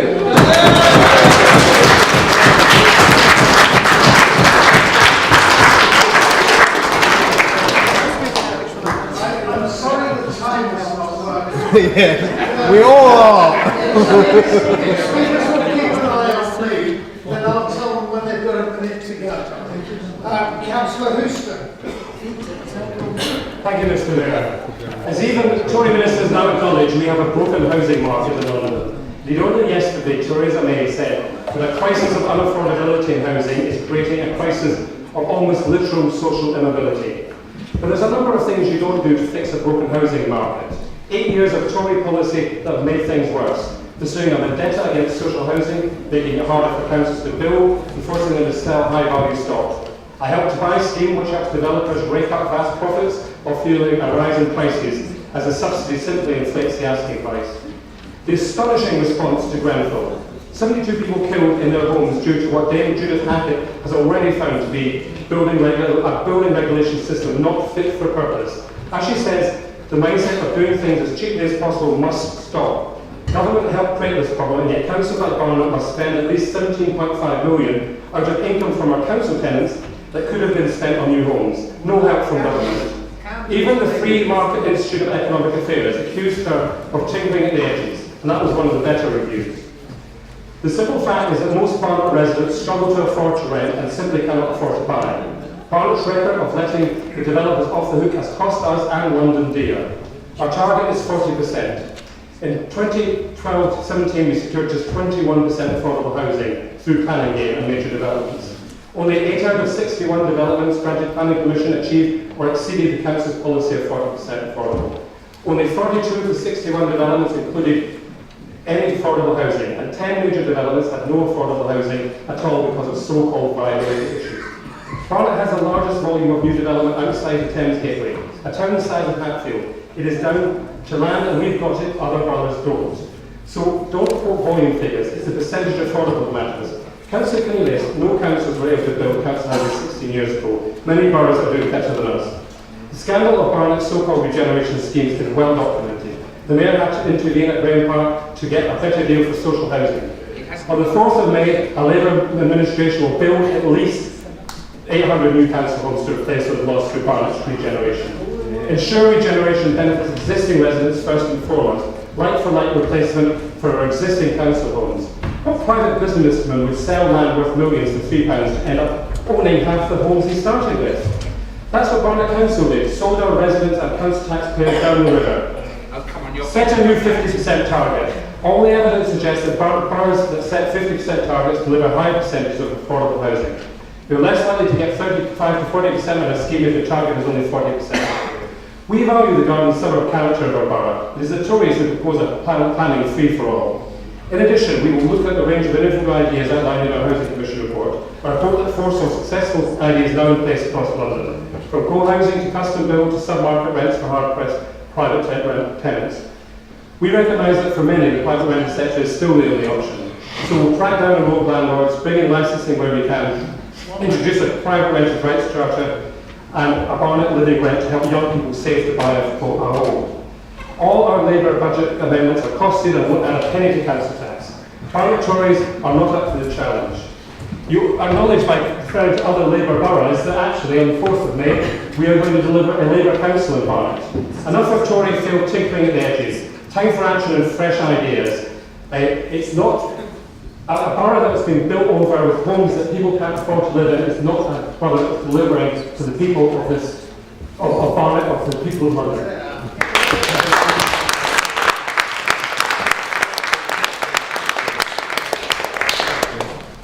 Dan Thomas.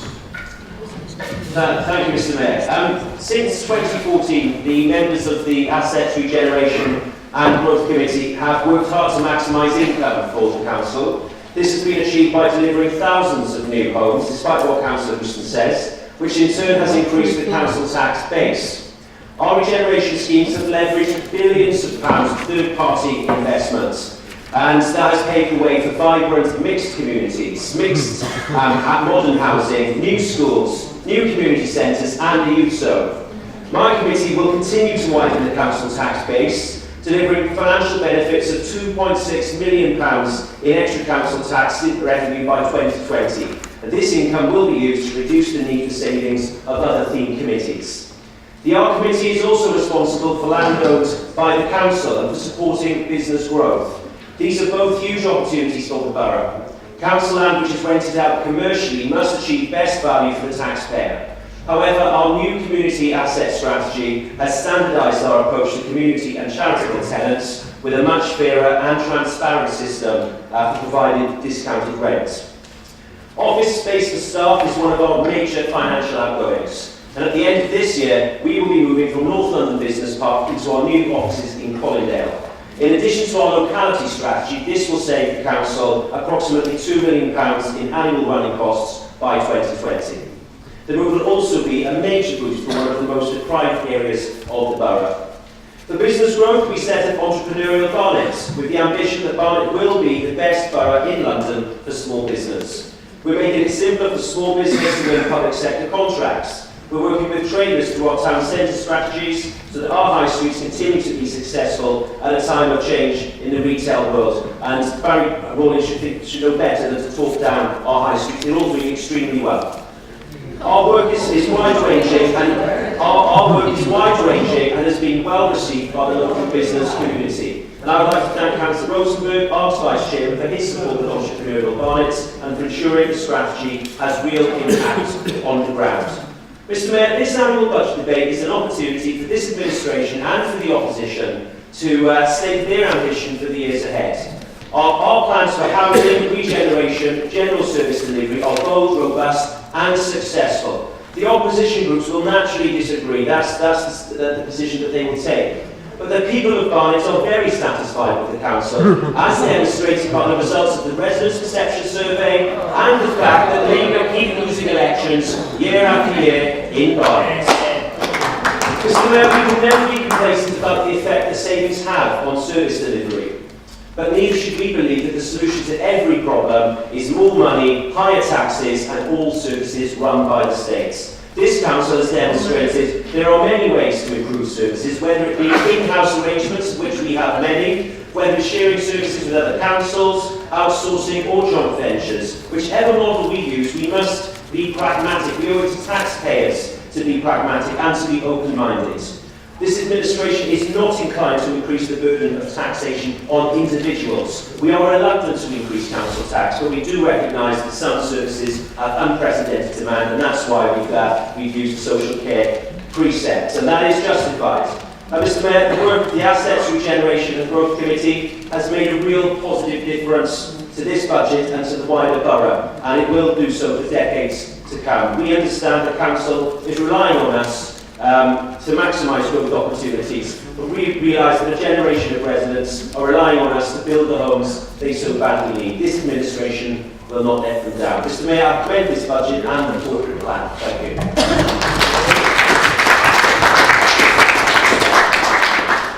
Councillor Put you read. Thank you, Mr. Mayor. I must say, first of all, that the hesitation in some speakers really just convinced me that you are not at all sure what's going to happen in May. There seems to be a bit of nerves on that side. Anyway, back to business. The care, education and welfare of our young people is one of the most important tasks that this council is responsible for, and it's a responsibility that needs to have focus. Unfortunately, there's been a lack of clarity in the structure of Barnet's committees with responsibility for children, including the split between committees looking at performance data for children's services and committees making decisions about children's services. This has resulted in a lack of focus for the service overall and has been one of the failings of this administration. So whilst the focus was on reorganisation of the library service, and by the way, you did close the library, it was free in Barnet, we can guarantee that it was empty. The failure of our children's services was largely going unnoticed. That is until Labour members of PCM referred into cases to Cells Committee. Ofsted paid a visit, quickly followed by the Government Commissioner. A Labour Council will change the committee structure to ensure Children's Services Committee focuses on children and isn't distracted by other issues. The proposal to exempt care leavers from paying council tax for the first few years is a small but long overdue policy. A small recognition of the financial pressures care leavers have to cope with when moving on into being adults. But we will go further by promoting sound financial skills with each care leaver having a credit union account opened in their name with a £50 deposit and continued access to debt and financial management advice. When we look at the upheaval caused by the reduction in library spaces and the reduction in usage by young people over this period, it is clear from the Conservative budget that they have neither the will nor the inclination to reinstate any qualified librarian hours. This we will address by extending the library staffed hours with professional staff for each core and core plus library from 4 to 8 at least 4 days a week, and on Saturdays from either 9:30 or 10 till 5 p.m. That will therefore cover the hours when young people are most likely to want to access the library without the need for an automated access or an adult gate entry. The drive to commercialise the spaces taken from our libraries looks by all accounts to be earmarked either for council usage or leases close to the point of signing for tenants. All that is except South Free, which has problems that prevented private tenancy due to the design, which was for a library. A problem not clearly thought through when half the space was left unused, stripped of any books, and is now a forlorn, empty area. The Conservatives' library policy has turned some of our libraries from vibrant community spaces to book warehouses. Just look at Henton Library next door, which had the well-used cafe ripped out. And over the many years of austerity forced on councils by central government, the effect on schools is now causing serious worry when it comes to managing budgets. Schools are keeping to their part of the bargain by producing good results and outcomes for their students. But budget worries are casting a cloud, as funding has not covered increases in pay, pensions, inflation, rising costs. We actually asked the lead member to lobby government, but to no avail. One area that still needs close attention is the attainment of the young people in our care. Our aspirations for them should be higher.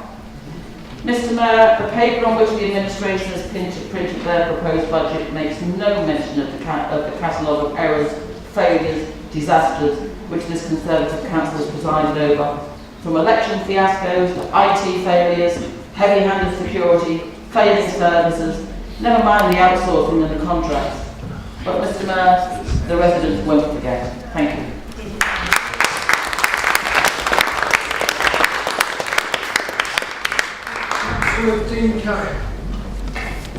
Thank you, Mr. Mayor.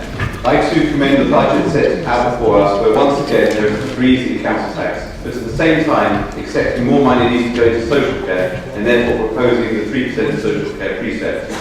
It appears from the opposition alternative they too agree with a large part of the budget, specifically in regards to the environment portfolio.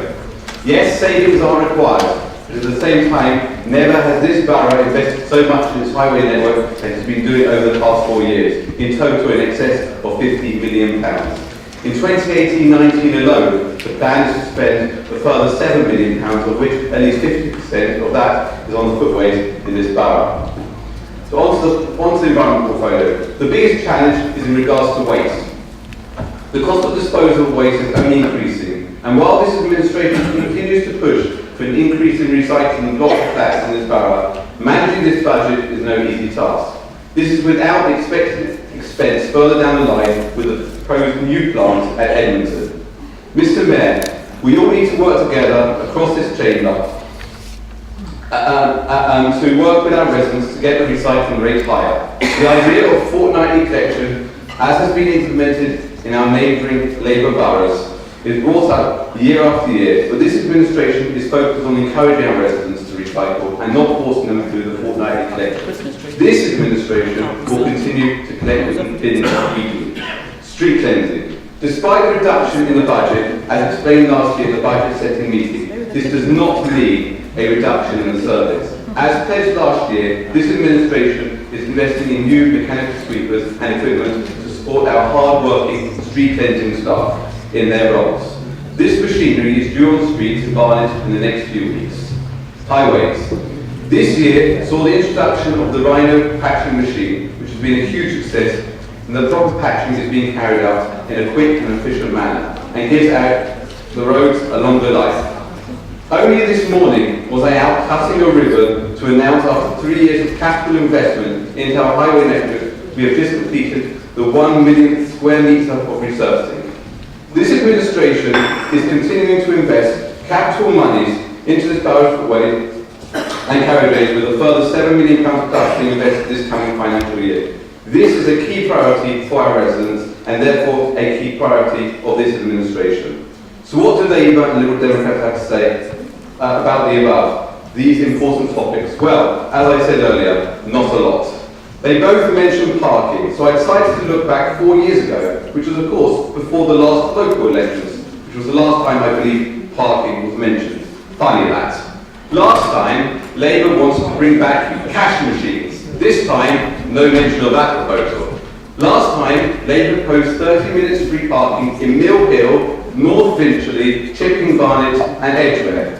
This time around, Labour are proposing on singling out Burnt Oak, High Barnet, Childs Hill and Cricklewood in proposing 30 minutes free parking. So why those areas, you might ask Mr. Mayor? Only the opposition can answer that. Members will note that only the line above the 30 minutes free parking is the alternative budget is to bring their Fairness Commission in. So much for fairness, Mr. Mayor. The other area that Labour mentioned is free bulky collection services, which was also mentioned 4 years ago.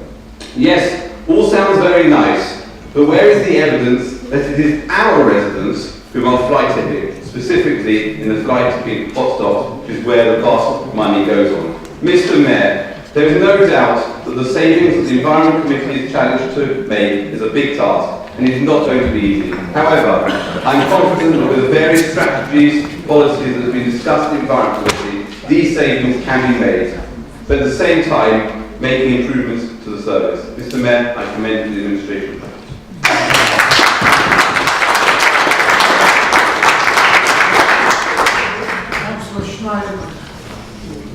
Thank you, Mr. Mayor. I'm pleased to be able to speak on the environment part of our budget amendment. It is fully costed and will help to make Barnet a better, cleaner, safer place to live without costing residents any more. And we can do that by cutting the budget for agency staff and by cutting council allowances, sandwiches and even chocolate brownies. Mr. Mayor, the Tories have got no positive ideas for Barnet and a poor record to defend. No wonder their Twitter account rarely mentions Barnet. And no wonder their speaker tonight spends so much time talking about Labour councils. Mr. Mayor, our budget amendment shows the difference a Labour council could make to Barnet.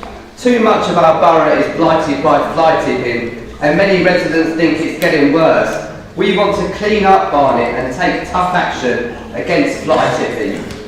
But at the same time as tough enforcement, we want to actually prevent as much fly tipping as possible in the first place. That's why our amendment includes a free bulky item collection service, collecting items up to 5 times a year, from mattresses to fridges or washing machines, from each household, free of charge. And even better than the skip service scrapped by the Tories several years ago, our collection service would collect directly from residents when they need it.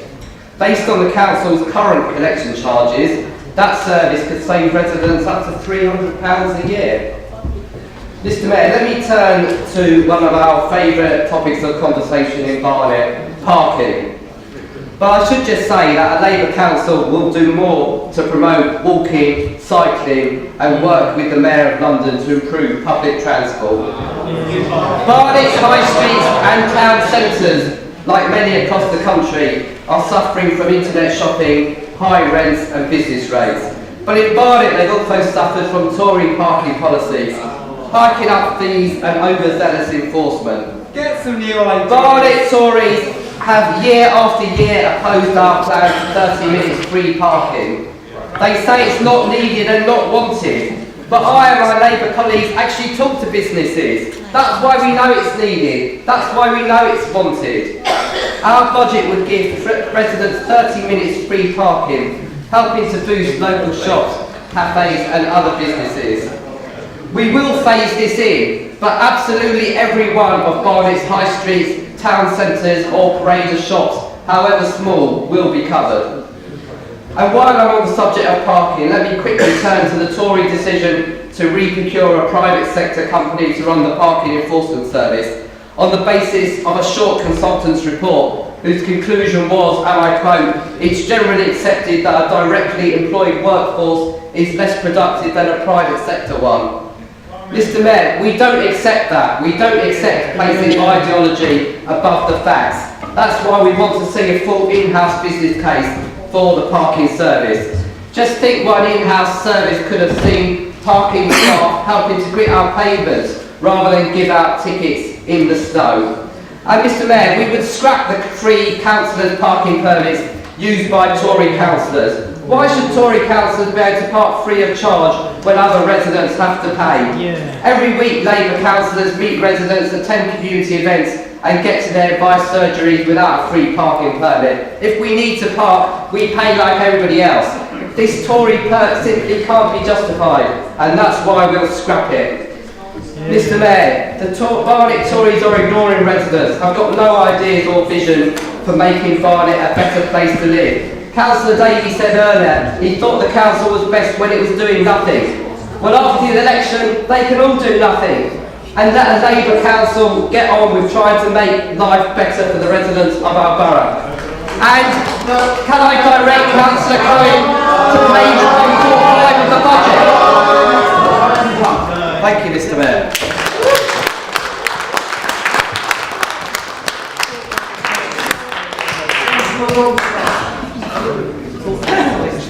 Thank you, Mr Mayor. Amongst all the shouting, I think it really is worth noting that last week saw a milestone in that this country is now running a budget surplus as tax revenues cover all day-to-day spending for the first time since 2001. And that's 9 years of positive growth from Labour, all without meeting revenue spending. But there's even more good news as the Office of Budget Responsibility is set to announce an upgrade to its growth forecast, which is excellent. So, what are these great Labour ideas? Adam Langleburn wrote on Twitter that the Conservatives have run out of ideas. Well, £5,000 when we haven't got much money on a Fairness Commission. Well, that's a fantastic idea. But fairness is defined as impartial, just treatment or behaviour without favouritism or discrimination. I think I've just saved you £5,000. So is it fair that democratically elected councillors in Conservative Barnet can have their planning decisions overturned by associates in City Hall? If some say yes, some say no. But a Fairness Commission will never come to an answer on that one. Is it fair that some people are able to send their children to private schools, selective state schools, with the aid of private tuition? Well, actually the Labour front bench all think it is quite a good idea because most of them do that. They send their children to private schools or selective state schools. So there's all the fairness that you need to see. Well, let's talk about Barnet then, 30 minutes free parking. Let's talk about 30 minutes free parking in High Barnet, where there's already an hour free in Moxon Street. Let's talk about free parking in High Barnet, where there's already 2 hours free north of on Hadley Green, and added to that it's free after 12:30. So the only place that you're going to introduce it is Stapleton Road car park, which is full from first thing in the morning till last thing at night. So there's another great plan. I also noticed that you've picked a couple of areas, but not North Finchley. So I hope the next time you're visiting Cafe Buzz, you've got a good excuse as to why you excluded North Finchley. And the world, as we all know, the world is not fair. And if it was, then our residents would get a much fairer share of the police resources. 1 inspector, 3 sergeants, 26 6 PCs, buy one, get one free. That's what it says, but in the best traditions of buy one, get one free, it's always the cheapest item that is free, so Mopac will pay for 15 police constables. The residents will pay for 11 constables, 3 sergeants, 1 inspector. But nothing is free or fair. Barnet residents already contribute the most, as we've heard, and they get the least number of officers back. Just to get to the London average of 1 police officer per 529 residents, we're due another 205 officers. So, do you think it's fair then that Barnet residents should have to pay the same twice for the police officers? And how did you even come up with a figure of £518,000? Overheads, employers' insurance, employers' pension scheme contributions, clothing, equipment, secure change and storing, shift allowances, overtime, annual pay increases. The whole lot of it just doesn't add up to the £500,000 that you seem to think it's going to cost from our reserves. And let's face it, Labour are now closing Barnet Police Station. If you really wanted to help, you wouldn't have closed it. The Labour Mayor can spend £775 million on cycle lanes, £10 million on a city company called London and Partners that no one's quite sure what it achieves, and £75,000 on a night czar, but it can't seem to keep a police station open. These figures are based on hiring the cheapest officers on the lowest pay point. It's a poor idea. I suggest you forget it completely and support the administration budget. Thank you very much, Mr. Mayor.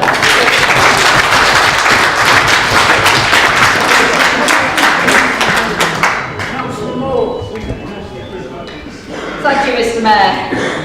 All we've heard this evening from the men on the other side of the chamber is hot air, bluster and hubris, and I'm calling time on them and on this lacklustre Tory administration that is best run out of steam and at worst lost the plot in the clutches of a Tory government that has slashed local government funding by half in a decade, and at a time of rising needs caused by a callous ideological austerity drive. I'm sitting right in front of the speaker and I can't hear because he's not talking. They always do it when there's a woman speaking, you find the toilet.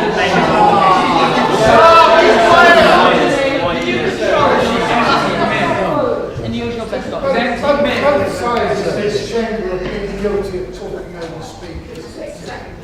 Councillor Moore, I trust I won't be docked time for that one. A callous ideological austerity drive that has hit the most vulnerable the hardest, with chronic mismanagement of the housing market and all exacerbated by the shambolic Brexit debacle. You pontificate about our Labour Mayor, but be absolutely clear, 8 years of Boris Johnson was the problem. Year-on-year police cuts, police stations, chronic underperformance on housing and fiddling at the margins in outer London. In Sadiq, we have a mayor for all London, putting London back on the world stage and delivering change for Londoners. Mr. Mayor, it's time for change in Barnet.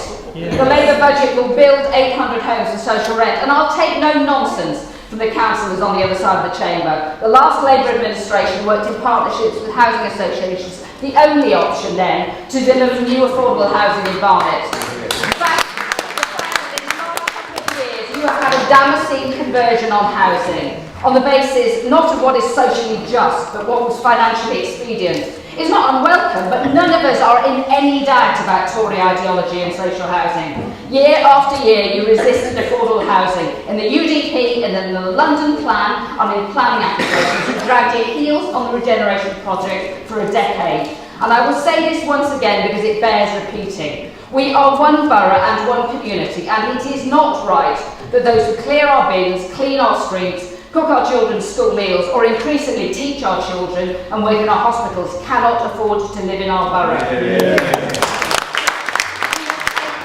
Action on parking now to help reinvigorate our town centres. And Mr. Mayor, end free parking permits for councillors. It's shameful that some councillors in this chamber chose time and again to vote through hikes in parking charges for our residents while they park for free. We will deliver additional police to tackle crime and antisocial behaviour now, responding to residents' concerns rather than just whining and using the issue as a cynical political football. We'll tackle fly tipping, the scourge of many of our neighbourhoods, and reward responsible residents with a free collection of up to 5 items, giving us an opportunity to promote our local furniture recycling projects at the same time. We will support Barnet care leavers with council tax exemption and a credit union account as part of helping them get to grips with their financial management. Mr Mayor, we will put professional library staff back in libraries and extend staffed hours so that our children and young people can get back the access to books, resources and expertise they need and deserve in our libraries. They are our future, and with our support they can be a generation to be proud of. Mr Mayor, Labour will launch a Fairness Commission to get Barnet back on track to help create the better, brighter Barnet that all our residents want and deserve. And for the avoidance of any doubt, this budget is costed, and a Labour Council will find sustainable ways to fund our priorities in future years and those of our communities. Mr Mayor, members, I urge you to vote for the Labour budget this evening, because residents of Barnet deserve a better future than this redundant Tory administration. It's time for a change in Barnet. We need to get rid of a heartless and incompetent Tory national government with their hapless approach to Europe. And on May the 3rd, get shot of this hopeless Tory administration in Barnet. Thank you, Mr Mayor.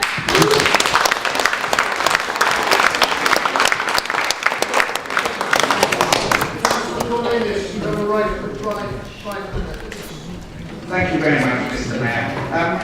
A few little helpful tips for Councillor Houston. I think I've told you this before in various housing committees over the years.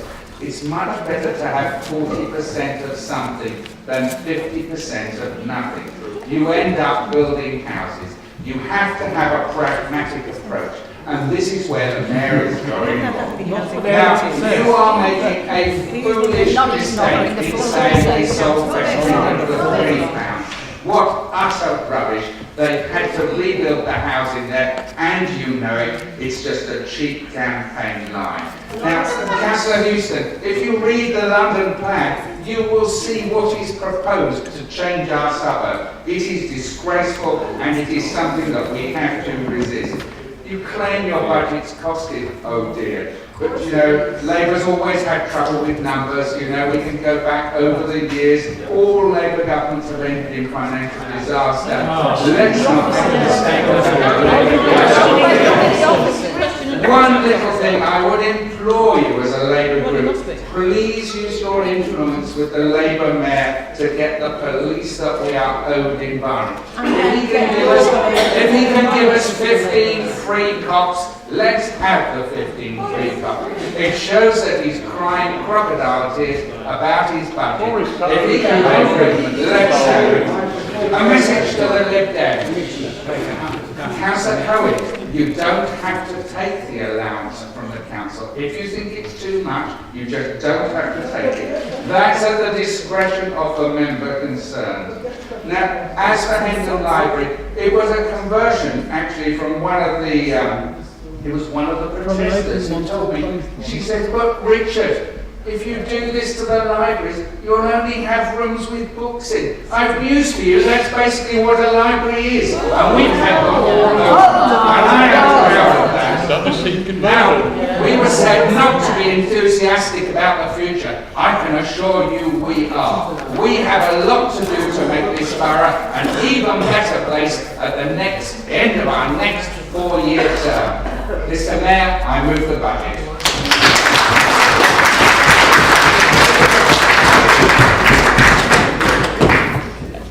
Members, the local authorities standing orders England Amendment Regulations 2014 Council Procedure Rule 12.4 requires that voting decisions relating to the budget and the council tax are recorded. A vote, that means we'll have named votes on every bit of it. Sorry about that. A vote will be taken first on the Labour Group's amendment, and then on Councillor Jack Cohen's amendment, and then the substantive recommendation. Can I have those? Sorry, can we take the names first on the Labour Group's amendment? Councillor Maureen Broad. Brain. For. Councillor Butler. For. Councillor Coakley-Webb. For. Councillor Dean Cohen. Councillor Jack Cohen. Councillor Melvin Cohen. Councillor Philip Cohen. Councillor Cook. Councillor Alison Cornelius. Councillor Richard Cornelius. Against. Councillor Davey. Against. Councillor Jasinski. Against. Councillor Edwards. Councillor Farrier. Councillor Finn. Councillor Gordon. Councillor Greenspan. Councillor Grover. Councillor Helena Hart. Councillor John Hart. Councillor Houston. Councillor Hutton. Councillor Ivy. Councillor Kay. Councillor Catley. Councillor Langdon. Councillor Levine. Councillor Longstaff. Councillor Lyons.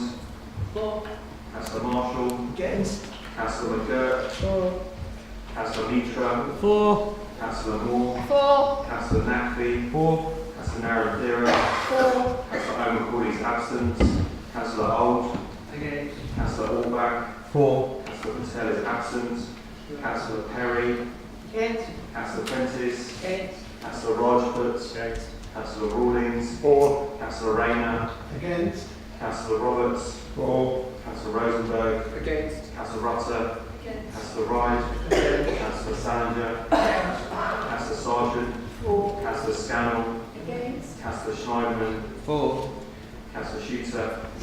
Councillor Slocum. Councillor Sowerby. Councillor Stock. Councillor Thomas. Councillor Thompstone. Councillor Tierney. Councillor Williams. Councillor Zinkin. Councillor Zabari. That's 28 in favour, 32 against, 1 not voting and 2 absent. Thank you. That's lost. Can we move to Councillor Jack Cunnington now? Councillor Vaughan. Councillor Brain. Abstain. Councillor Butler. Councillor Coakley-Webb. Abstain. Councillor Dean Cohen. Councillor Jack Cohen.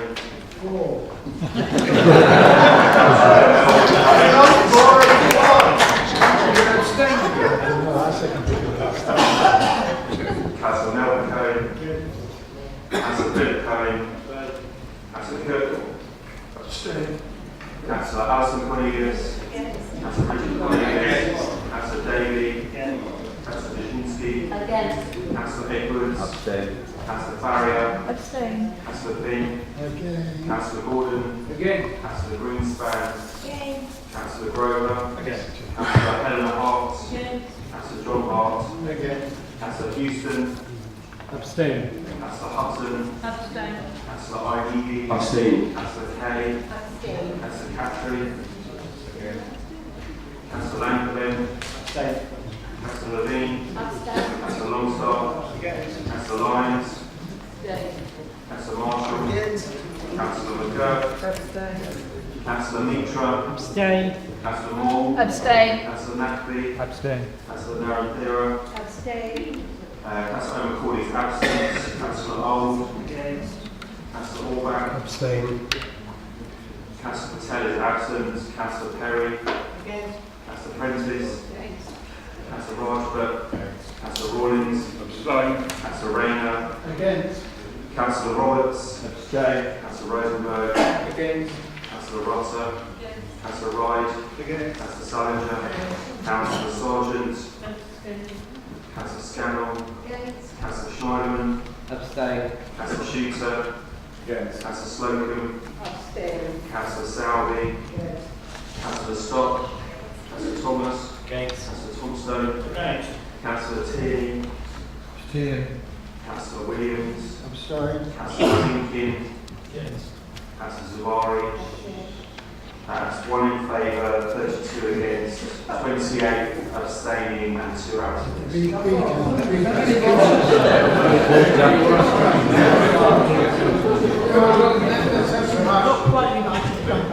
have to go through this one more time. A substantive recommendation as moved by Councillor Cornelius.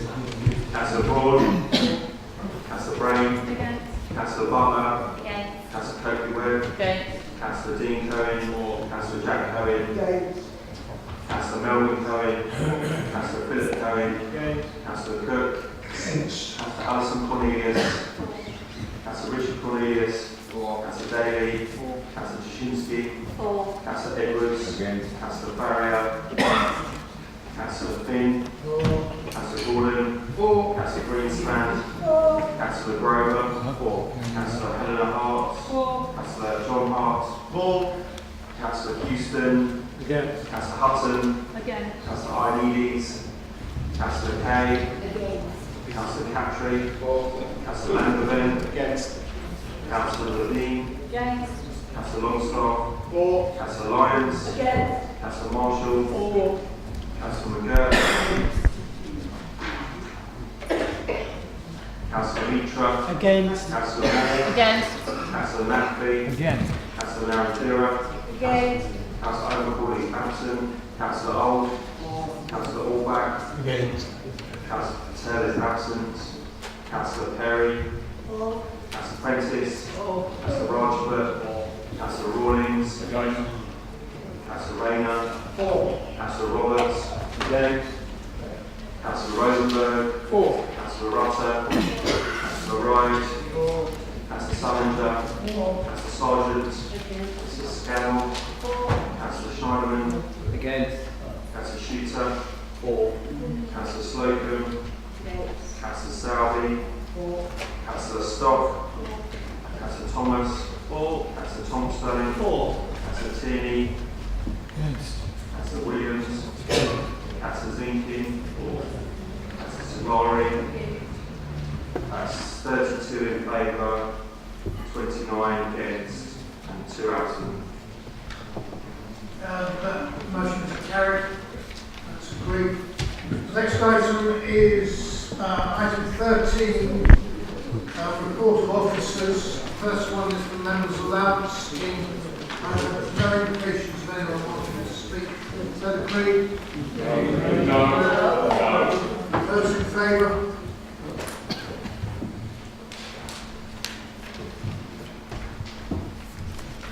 There's 2, Mr. Mayor. Those against? 29, Mr. Mayor. That's carried. 13.2, Head of Governments will present a report. The item set out in agenda item 13.2 details changes to the calendar of meetings for the current municipal year. Please note 2 further changes since agenda publication. The Adults and Safeguarding Committee scheduled for the 5th of March was cancelled, and the End Area Committee, the 28th of February, has been rescheduled to 8th of March. Thank you. Noted. Thank you. 13.3 is on the Corporate Parenting Advisory Committee. Councillor Thompson. Thank you, Mr. Chairman. I won't need 3 minutes for this.